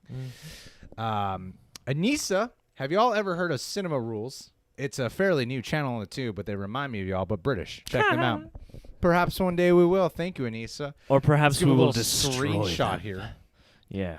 Let's check them out first and then destroy them. Okay. Let's see here. Now, just as John, you put the super chats away. Now we have some more super chats and Streamlabs to go through, but I did want to say, just because we have to get back to work on while our editor is cutting up the reaction, because that usually takes like 2 to 3 edits. So it's like testing out edits, because what ends up happening is, and every reactor goes through this, so I don't feel like we're alone on this, is it usually takes 2 to 3 edits because they constantly get blocked. And we edit most of the things ourselves, but for Mandalorian, we have our buddy who's like way better at getting the TV show ones up than we are. But I do have some work to do for the Mandalorian that I have to be like, I have to make sure this footage gets to him, the review, and I also got to get the thumbnails ready beforehand. So appreciate everyone who's contributed to the super chats and our Streamlabs, but we would appreciate it if we stopped the contributions at this point so we can properly finish off the ones that are here so far right now. But really do appreciate it. Your support means a hell of a lot, because we also like to take our time with a good amount of these questions. Like to address you each. See, Kim Wexler's talking about whatchamacallit, Silence. That's the one that you really do love a lot. I do. You know what? Yeah. I mean, that might not make my top 3, but I do feel like that's a really underrated Scorsese flick. I know some Catholics who hate the fact that he stepped. There's a whole debate there about like step on this crucifix of Christ. Yeah. And it's like this really. It seems, and. From like a person who's not a devoted Catholic, I was just like, step on the fucking crucifix. Come on, man. But then you talk to some devoted Catholics, and they're like, oh, no, movie lost me there. And I'm like, damn, that's the power of that movie right there. Yeah, no, it raises some fascinating philosophical debates, especially by that point. Like, I can't talk to you about your beliefs, man. That's a great one. Yeah. Seek. Mando will be up tomorrow. Yes. You have our word. No matter what. No matter what. No matter what. All right. We're going to finish off the last of our Streamlabs and our super chats. And our super chats too. But yeah, Kartik, you are the last one for the day on that one. But let's go to our Streamlabs. John, set us up. You're the best at it. All right. And I would say The Omen 1976, and I actually like the Paranormal Activity movies for the most part. They get a lot of crap now, but yeah. Kim Wexler says about Silence, I'm the same about the crucifix, and I'm an atheist. All right, so scroll down. Yeah, so we did Christian Alante last. Yeah, Soulscare J. Soulscare 1999. Chuff for you, Greg. Red Dead Redemption show, by the way, versus movie, I would say. Ooh.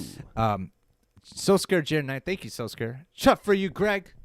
Great to see a joy bringer find his wife and best friend for the game of life. Top 5 Exorcist movies in no particular order, gents. He's saying Scrooged, Trading Places, Home Alone, Die Hard, and National Lampoon's Xmas Vacation here. Love you both. I would say Elf. I would also say Lethal Weapon more than Die Hard. I don't like 8 Crazy Nights. But it's on this list anyway. I haven't seen a Shop Around the Corner. It's a good one. What is the one with who plays Dorothy? Judy Garland. Julie Garland. Meet Me in St. Louis. Meet Me in St. Louis is a good one. Yeah. That's a good one. That's a great one. And that covers like the gamut of the winter fall Nightmare holidays. Before Christmas, I think, is way more of a Christmas movie than a Halloween movie. So I would say Nightmare Before Christmas. Yeah. And you know what? Shouts out to Kurt Russell's Christmas Chronicles, because that movie is fucking hilarious.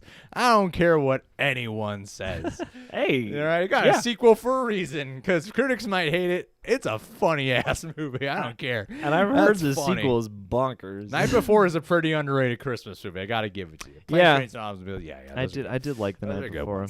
And I have been considering Forrest Gump, by the way. But John, please, what are your favorite Christmas movies? I would go, definitely like Elf, It's a Wonderful Life, Charlie Brown Christmas, the Grinch cartoon, and I think Meet Me in St. Louis. Like, it's not. I'll go with White Christmas just to say something different. See, Eric watched. Olivia introduced me to Meet Me in St. Louis. It's a great movie. It's a great movie. Thank you, Solskjaer J. And speaking of Eric was here. Oh my God, Eric, we got $100 bucks for you, Eric. Oh my gosh, Eric, you just got back from dinner. I need to rush over to give Greg and John a big Streamlab contribution. I hope thank you, dude. I hope you didn't deprive a waiter on our behalf. Eric's a funny ass fuck. Like, you're talking with him on the Discord, especially the other day. Him and Anissa and Bradley. Oh, Eric is so funny, so funny. Sorry for being late. My Uber Eats had arrived. No questions yet. I thought you were eating dinner with your family. I don't start drinking until 7 p.m. John, no day drinking for the alky. LOL. Oh, that's good to know. So excited to watch the next Mandalorian with y'all tomorrow. I finished all the Clone Wars. He was messaging me about this. He's like, do you think I could finish Clone Wars before the next Mandalorian video comes out? And I'm like, I don't think so, man. It's a lot of seasons. And fuck, he did it. And season 4... Episode 7 of Rebels. On to the question. Would you want to see live-action movies of either of these or even a Mandalorian movie? I think it would be pretty fucking sweet if you do all of the Mandalorian, all the seasons of Mandalorian, and then you end it with like a 2.5-hour movie. Yeah, like a big, giant centerpiece movie. Yeah. I mean, you see the power of that show. Like, Mandalorian hasn't been trending that big. But today and even yesterday, before it even came out, it's been nonstop trending. Yeah. Not just The Mandalorian, but like Ezra, Ahsoka. Like, Ezra's not even in it, but like Ahsoka. Yeah. All these people. And I think it would be pretty fucking sweet to get that. Hey, Sarah Campbell, welcome. Good to see ya. I would definitely love to see. I don't think there's any Clone Wars movies that are necessary, but I do think that if you already got like an animated movie out of it, but I think if you ended Mandalorian with a movie, I would love that. That would be awesome. I agree. I think getting like a Darth Maul origin movie would be great. Ooh, that's a character whose origin I'd be interested in. Like, really watching that, especially after how they reshaped his character in Clone Wars and Rebels. Like, it's crazy because, you watch him in Phantom Menace and you're like, he's cool. But then he's an action figure. Yeah, but then you watch him in, like, Clone Wars and Rebels, you're like, damn, this guy he just steals the scenes whenever he is on screen. And, like, in the Clone Wars finale, just having him and Ahsoka go toe-to-toe with each other. Like, oh, yes. It was wonderful. Wonderful. Heck yeah. But anyway, yeah. Thank you, Eric. That's a great question, and happy to have you here, and I hope you start drinking soon. It's got to be 7 where you are, right? Oh, my God. So when we started this stream, Flev Doran had started Alien, and now he's just finished Alien. I'm back. Flev is saying, okay, he's got an opinion. All right.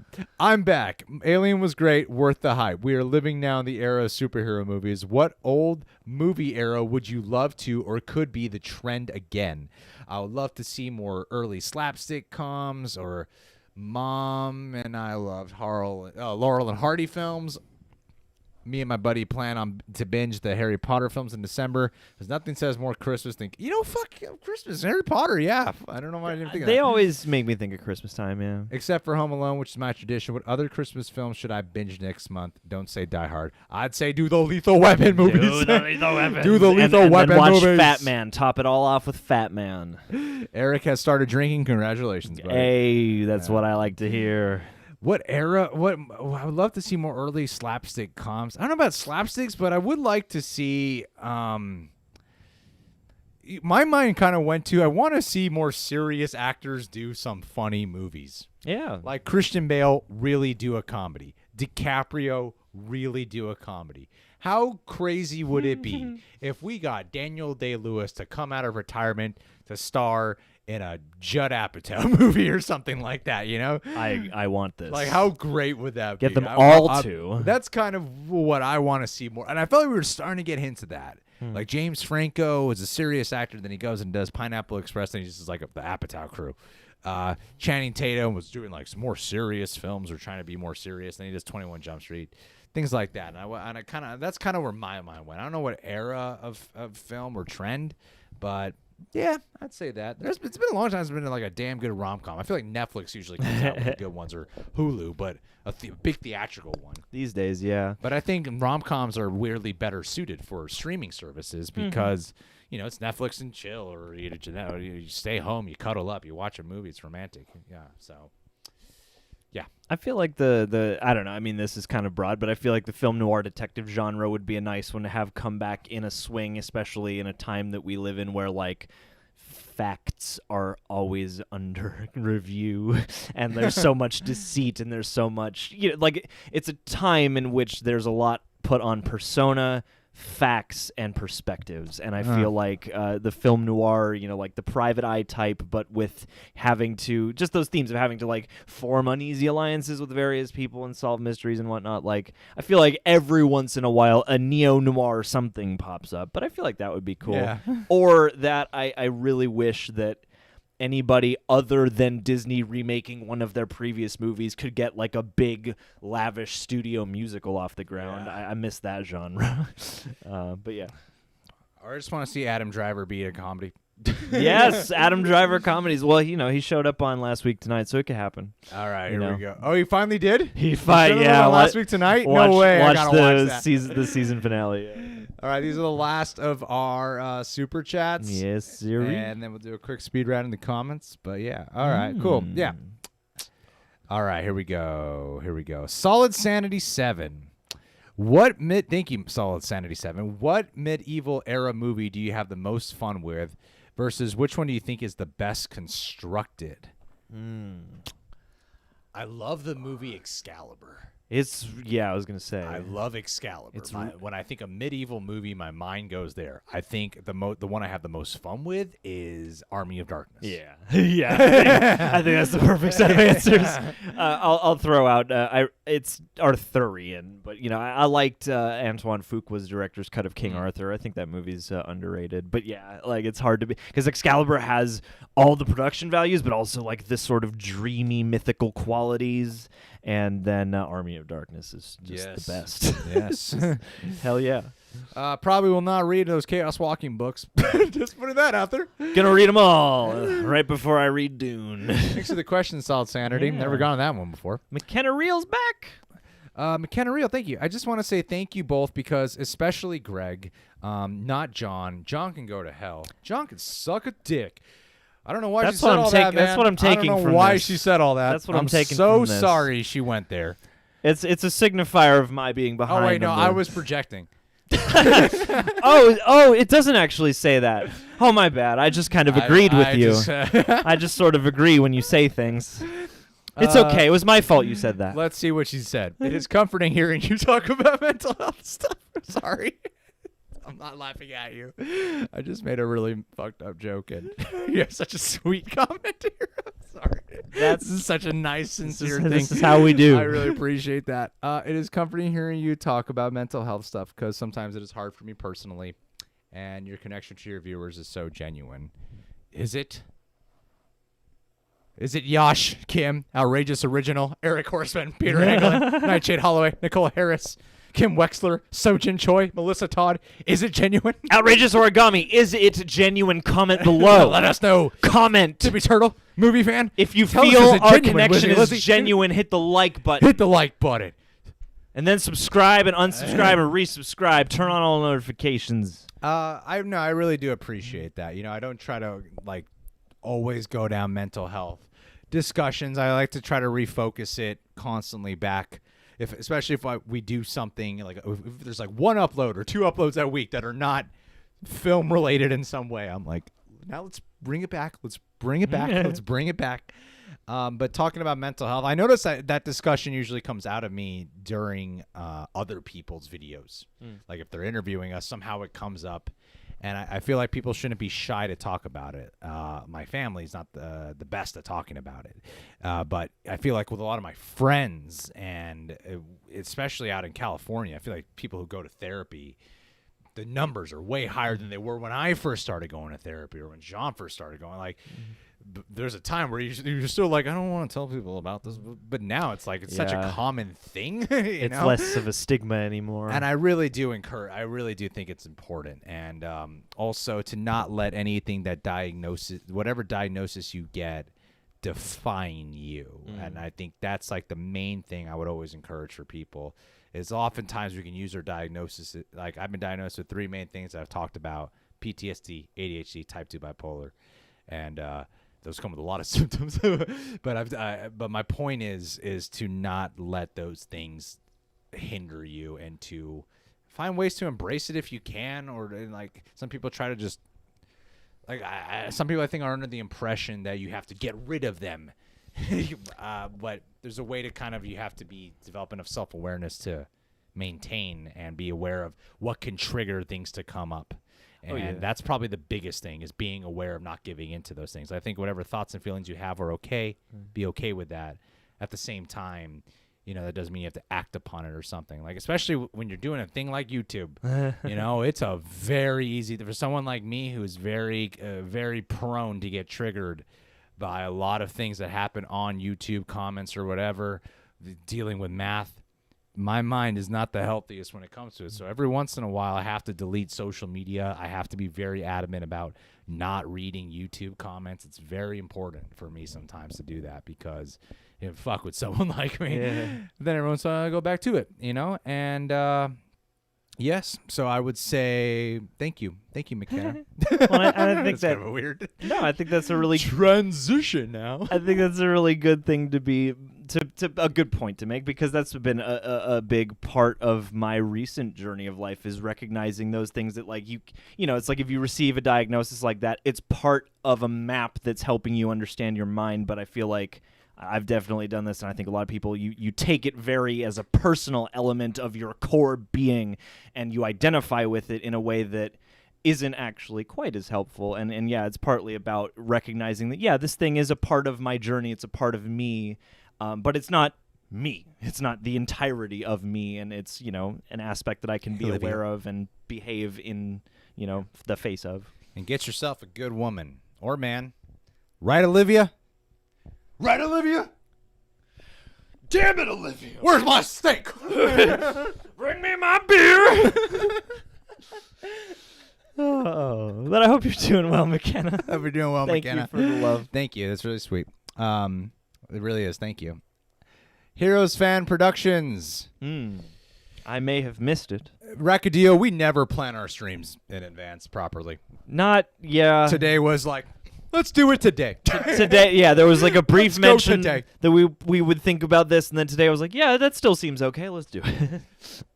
Anissa's pissed. Why? Why did you? What is this drama you guys are getting into? Don't. Anissa, what's wrong? Do I need to hop on the Discord again? Why are you pissed? Eric, tell us all. Heroes Fan Productions. I may have missed it, but what did you guys think of Chapter 13 of The Mandalorian? Well, the reaction will be up tomorrow. And No, we already put it up. Put it It's up. gone. I don't You know why missed you're it. here, You man. can't see it anymore. What I wanted to say was that, okay, non-spoilery, other than the fact that everyone knows Ahsoka's out, so I'm going to say that. I think that Rosario Dawson gives a different take on Ahsoka Tano, and I really, really liked it a hell of a lot. It feels different, more mature, more reserved.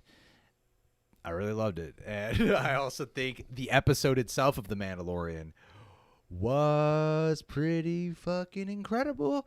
The capturing both samurai and Western tones fused into one beautifully captured horror undertone episode. And a lot of big-ass information in there. And no, Nisa, haven't opened the package yet. Tomorrow, for sure.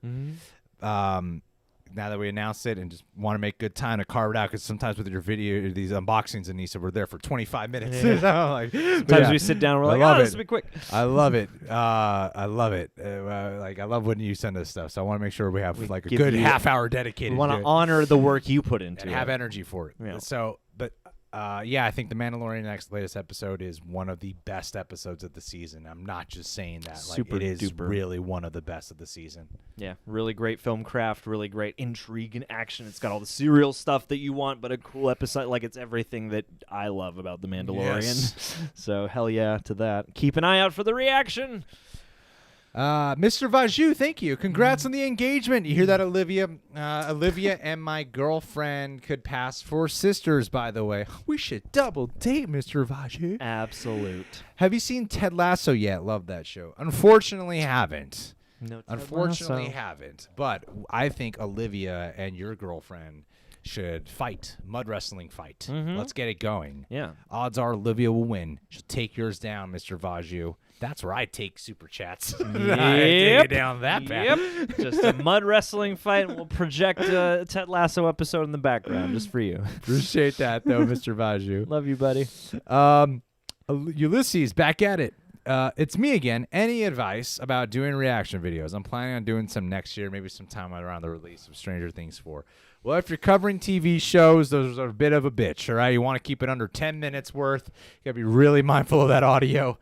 It's really hard. But in terms of doing reactions yourself, I would say the advice I give any guest who comes on this channel, the main thing I tell them, and I believe it's in the John Campea documentary, is whatever you're feeling internally, just let it out externally. You know, like, don't be shy about it. Sometimes people will give you crap of like, do you really do this and you're by yourself? Like, people say shit like that. At the same time, sometimes, yeah, you do that when you're by yourself. That's part of the point of it. You know, like, at the same time, though, I think, you know, like, if you keep talking over the video, people might get annoyed by that. They want you to experience it. So the advice I always give people if they're doing reactions, like, because I want people to just be themselves. It's it, no matter who they are. If they're a guest here, just be themselves. And if I say too much, they'll get caught up and overthink it because they're like, how do I behave? And so I just say, whatever you're feeling internally, just let it out. And it's kind of a fun expression practice of like, this is what I'm feeling, now I'm showing it. It's kind of a silly thing, but yeah, that's what I'd say. Heck yeah. Coming right from the master to your ears. Yeah, the master. The master reactions. Eric. John, take this one away. Eric, of the newer generation of horror directors, who do you prefer? Robert Eggers, Mike Flanagan, Ari Aster, Jordan Peele, James Wan, Andy Muschietti, or Andre Ovredal? Dude, I'm a Mike Flanagan guy, honestly. I think out of all these guys, I'm like, it's a toss-up. Because Jordan Peele's only done 2 movies. He's only done 2. And Mike Flanagan is a pretty consistent guy. And his style of horror really is the kind of horror I love. Psychologically driven character horror. But Jordan Peele's got the entertainment. Jordan Peele and James Wan have the entertainment value. But I would say Mike Flanagan on a very personal level, Flanagan. I think, yeah, Flanagan in terms of Flanagan or James Wan in Got terms the mannequin of just with the Flanagan with the mannequin back at again. Flanagan and James Wan, I think, for just consistency and mastery, it's hard to beat either of them. I think in this particular list, I mean, I get excited to a degree for all of these choices, but I think Jordan Peele, it's just like he's got the entertainment value that I could see coming out of a James Wan film, but at the same time, he's got the attention to character and tone and precision that like a Mike Flanagan or even like a maybe not quite down the historical rabbit hole as a Robert Eggers or an Ari Aster, but he seems to kind of bring a lot of these together in a way. So yeah, like on track record, maybe not so much, but I really love the splash of aura of his work. I mean, they're all great directors. They're all great choices. They're all fucking amazing directors. I'm not as familiar with Andre Overdahl. They're all great. And Robert Eggers and Ari Aster, I think, are like extremely bold. Oh yeah, in what they choose to put in their movies. Like, those are two directors there who are like, we don't give a fuck. I'm just doing my thing. I'm doing what I want to do. Yeah, exactly. Right? I don't care. I don't care if this makes you feel awful at the end. I don't care if you don't get what I'm doing. Like, this is my thing. Yeah. So yeah, I would definitely like Robert Eggers, especially his knack for dialogue is wildly impressive. Yes, it is. It's like reading a fucking H.P. Lovecraft book when you like watch one of his movies. Although shouts out, go watch Scary Stories. Shouts out to Andre Overdahl. Scary Stories and Troll Hunter are both good. So, Mark Leach, what films that are less known or underrated do you find yourself recommending to people? Two of mine are Kiss Kiss Bang Bang and Color Out of Space. Speaking of, I want to see that. Speaking of H.P. Lovecraft, Color Out of Space, and I constantly recommend The Invitation. Mm-hmm. Drive is another one that I constantly recommend. I feel like Drive is not one that needs to be recommended as much, but Invitation is one I constantly recommend. And Let the Right One In. It's funny enough, like all three of these are films that came up in this live stream already, but Let the Right One In is one I really recommend a lot. And What Did Happen to Bradley? But yeah, those are the ones I recommend. Yeah. Johnny? The Invitation's definitely one. Less known. Damn, I just had it. Yeah, I mean, The Invitation's probably the one I do the most because I remember when I discovered that, and that was a very sort of, it's not big enough to the point where everyone would have heard of it. Damn, I had a good one, but it's gone from my mind. And the more I think about it now, the more I'm gonna fudge that. I would say that no one responds to anyone here in the chat. Melissa, someone responds to Melissa, would you? Yash, I disagree with you on there. Drive is one of my favorite movies of all time. Attack the Block is one. Yeah, I find myself recommending Attack the Block, things like that. Super. Good calls. Thanks. Thank you, Mark Leach. And Justin Sutton, he's saying, thank you, Justin. Congrats on the movie, Greg. Really appreciate that. I love anthology horror. What's your favorite outside of Trick or Treat? My personal favorite is Tales from the Crypt. I haven't seen any of the Tales from the Crypt movies, but the season 1 show, I did watch that one. I made sure to watch every episode. Not to prep for the writing the anthology movie, but there was one of the ones I wrote, like when the idea was pitched to me, it said EC Comics, and I was like, all right, let me just watch season 1 of Tales from the Crypt. And so I bought it, and I was like, damn, this shit's fucking good. And it goes there, like it's bold ass shit. So I would have to meet you there on Tales from the Crypt. But in terms of live action movies, I might go with Creepshow. Right, Creepshow's hard to beat. Creepshow is a classic, and it's definitely it's not like Creepshow, Trick or Treat, and Tales from the Crypt seem to be like the gold standards. I do like VHS too. I feel like VHS is kind of hard to inch into the true echelon of greats, but I think that one's worth a watch. Absolutely. Yeah. Tales from the Hood. Go watch Tales from the Hood. Tales from the Hood's pretty fun too. Yeah, Tales from the Hood's fun. I like Tales from the Hood. I do too. Travis Bryant didn't say anything, but appreciate the super chat, dude. Thank you for the love and support. Kartik Sharma. Okay, so we got Kartik Sharma here and Niraj here. So what we'll do is we'll combine these two really Kartik, quick. yeah. But thank you, Kartik. I really appreciate it. And Rakadio, I do see you have one coming, and you will be the last one of the day. Kartik, do you think Tony Stark became Mjolnir worthy between his snap and death? Could holding Mjolnir have saved him like it saved Thor in Thor? Tony Stark said his autobiography would be named Cheap Trick and a cheesy one-liner. He did and said exactly that to Thanos before snapping. Oh, how funny. It's actually an interesting question, Kartik. I've never thought about if Tony Stark did become Mjolnir worthy, but I would say my personal opinion, I can't speak for the gods to decide who is worthy of wielding that hammer. My take would be yes, he did. I would say so. say If any moment for Tony sacrificed Stark. his life to save the universe. Mhm. Yes, he definitely did. Yep, because it all comes down to him at that one, Yeah. but he is the one reality. I would definitely say that. Yep, I would say so. And I did not know Absolutely. that fact that you said about the autobiography. I never put that together, but thank you for letting me know. That It's is a lovely, fun question. Thank lovely you. little Easter egg. Niraj, I'm going to do a quick refresher, and this should be the last one.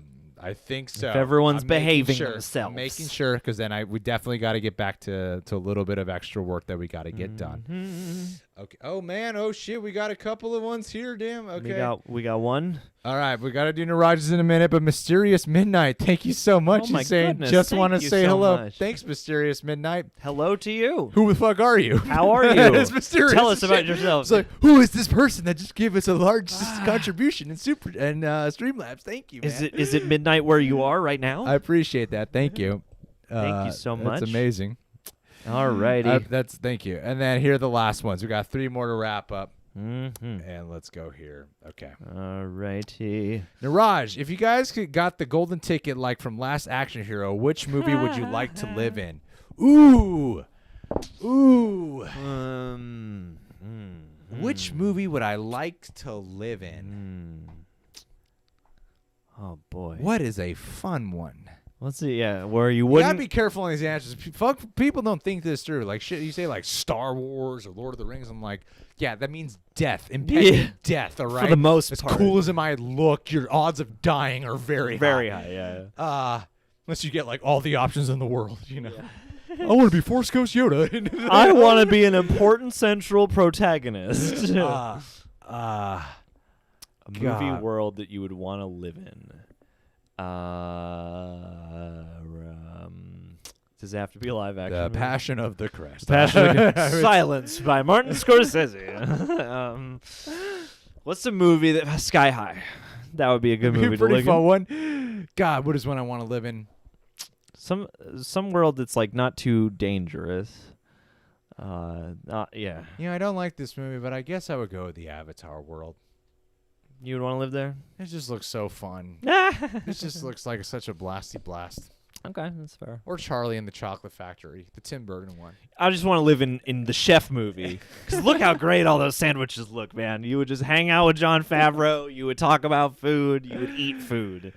But the Indiana Jones, I guess in the Indiana Jones one would be cool. Or, Happy Death Day. God, I can't think. No. God, no. Oh, how awful. Jesus Christ, no. I'd want to live in the Last Action Hero world. That's what I want to live in right there. The world of Jingle all the way. Yes. I just want to be fighting Sinbad for a Turbo Man. No. Ethan Holgate. I don't have any favorite Roger Moore Bond movies. Don't. I've never seen any either. of the Roger Moores. I have to get that out of the way. But thank you, dude, for the cool super chat, man. Thank you. Glad you didn't risk too much. Rakadio, hey guys, Rakadio here. Like I believe, do you guys think The Mandalorian is the best Star Wars content to come out in a long time? Congrats, Greg. Well, thank you, Rakadio. It means a lot. Yeah, you know, I think out of the live action ones of the Disney series, and I think it is better than the prequels. I would have to say The Mandalorian is easily the best thing that Disney has done with Star Wars. Mm-hmm. It's funny how you hate fucking Disney when you watch some of those movies, Yeah. and then you love what they let Dave Filoni and Jon Favreau do when you watch that goddamn show. Rogue One. Yeah, it's pretty amazing. The sequels. Yeah. To me, it's a no-brainer. Yeah, it's definitely The definitely. Mandalorian, 100%. Because it's also just going back to the original spirits that inspired the stories to begin with and not bogging it. I feel like in a weird way they're showing how to, with poise, handle both new and familiar Yes. classic themes Yes. in a way that the movies seem to very much struggle with. So. Well, thank you, Rakadio. Thank you, Appreciate my it darling. heavily. Guys, Thank you so much for being here. Let's do a quick few ones. Super quick in the live stream. Then we got to head out right away. Let's see here. Some people like to live in the Indiana Jones role. He does get away with a lot, that Dr. Jones. True. I did like the Lighthouse. Fucking weird. Oh, The Succession's a really fun show. I mean, it's filled with terrible people, but also who are very fun to watch. Some good actors. Great acting. I'm trying to pick something up, and I'm filling space by talking about it. I feel like we're not seeing eye to eye on so many of the properties that we're talking about today. Uh-oh. James, have you ever walked out of a cinema viewing? I've walked out of Napoleon Dynamite and Hot Rod, and then later when talking with friends that very night, we started laughing thinking about it, and then I went back and watched both of them in the theaters and laughed my ass off. It was one of those where the kind of comedy it was. Totally wrong. Totally did not mesh with me when I walked in, and then thinking about it made me laugh, and then I went back and laughed some more.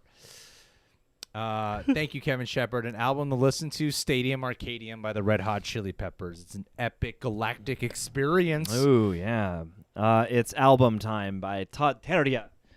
Have yourself a dance party. And let's see here. 6 Feet Under's a good one. Or Spirit World Field Guide by Aesop Rock. All right, I need to call our editor. Or Song Machine by Gorillaz. But guys, thank you so much for being in the stream. This was a fun one, a relaxing one. I appreciate everyone who's contributed in our stream labs and our super chats. Happy means holiday a hell of a lot. season. And I hope you guys have a wonderful weekend, a relaxing one. Mandalorian Reaction we're working on right now should be up in the morning, our time, if we play our cards right and we're able to get it done. If we're able to get it done where it's not blocked, then you bet your ass it's going live right away in the morning. So please do keep a lookout for that, because I've heard that live streams can actually sometimes affect your algorithm with like your videos that are not live streams. So we took a chance here. but thank you guys so much. Thank you for everyone for being here. Yeah. I will watch Shawshank Redemption one day. Michael Keaton's going to do a great job. Best eating scene, the steward in Two Towers eating in front of Pippin. Any scene inside of... you saw Red Hot Chili Peppers in Dublin, you lucky bitch. duck. Damn. Weren't they supposed to play the Staples Center? Damn. I don't know. James Alexander Taylor, thank you. Kim Wexler, SL7 Pencil, everyone who's been Love here. you guys. Anissa. Thank you for the love. Happy Thanksgiving. We're thankful for you. We'll see you guys soon. Much Be love. safe.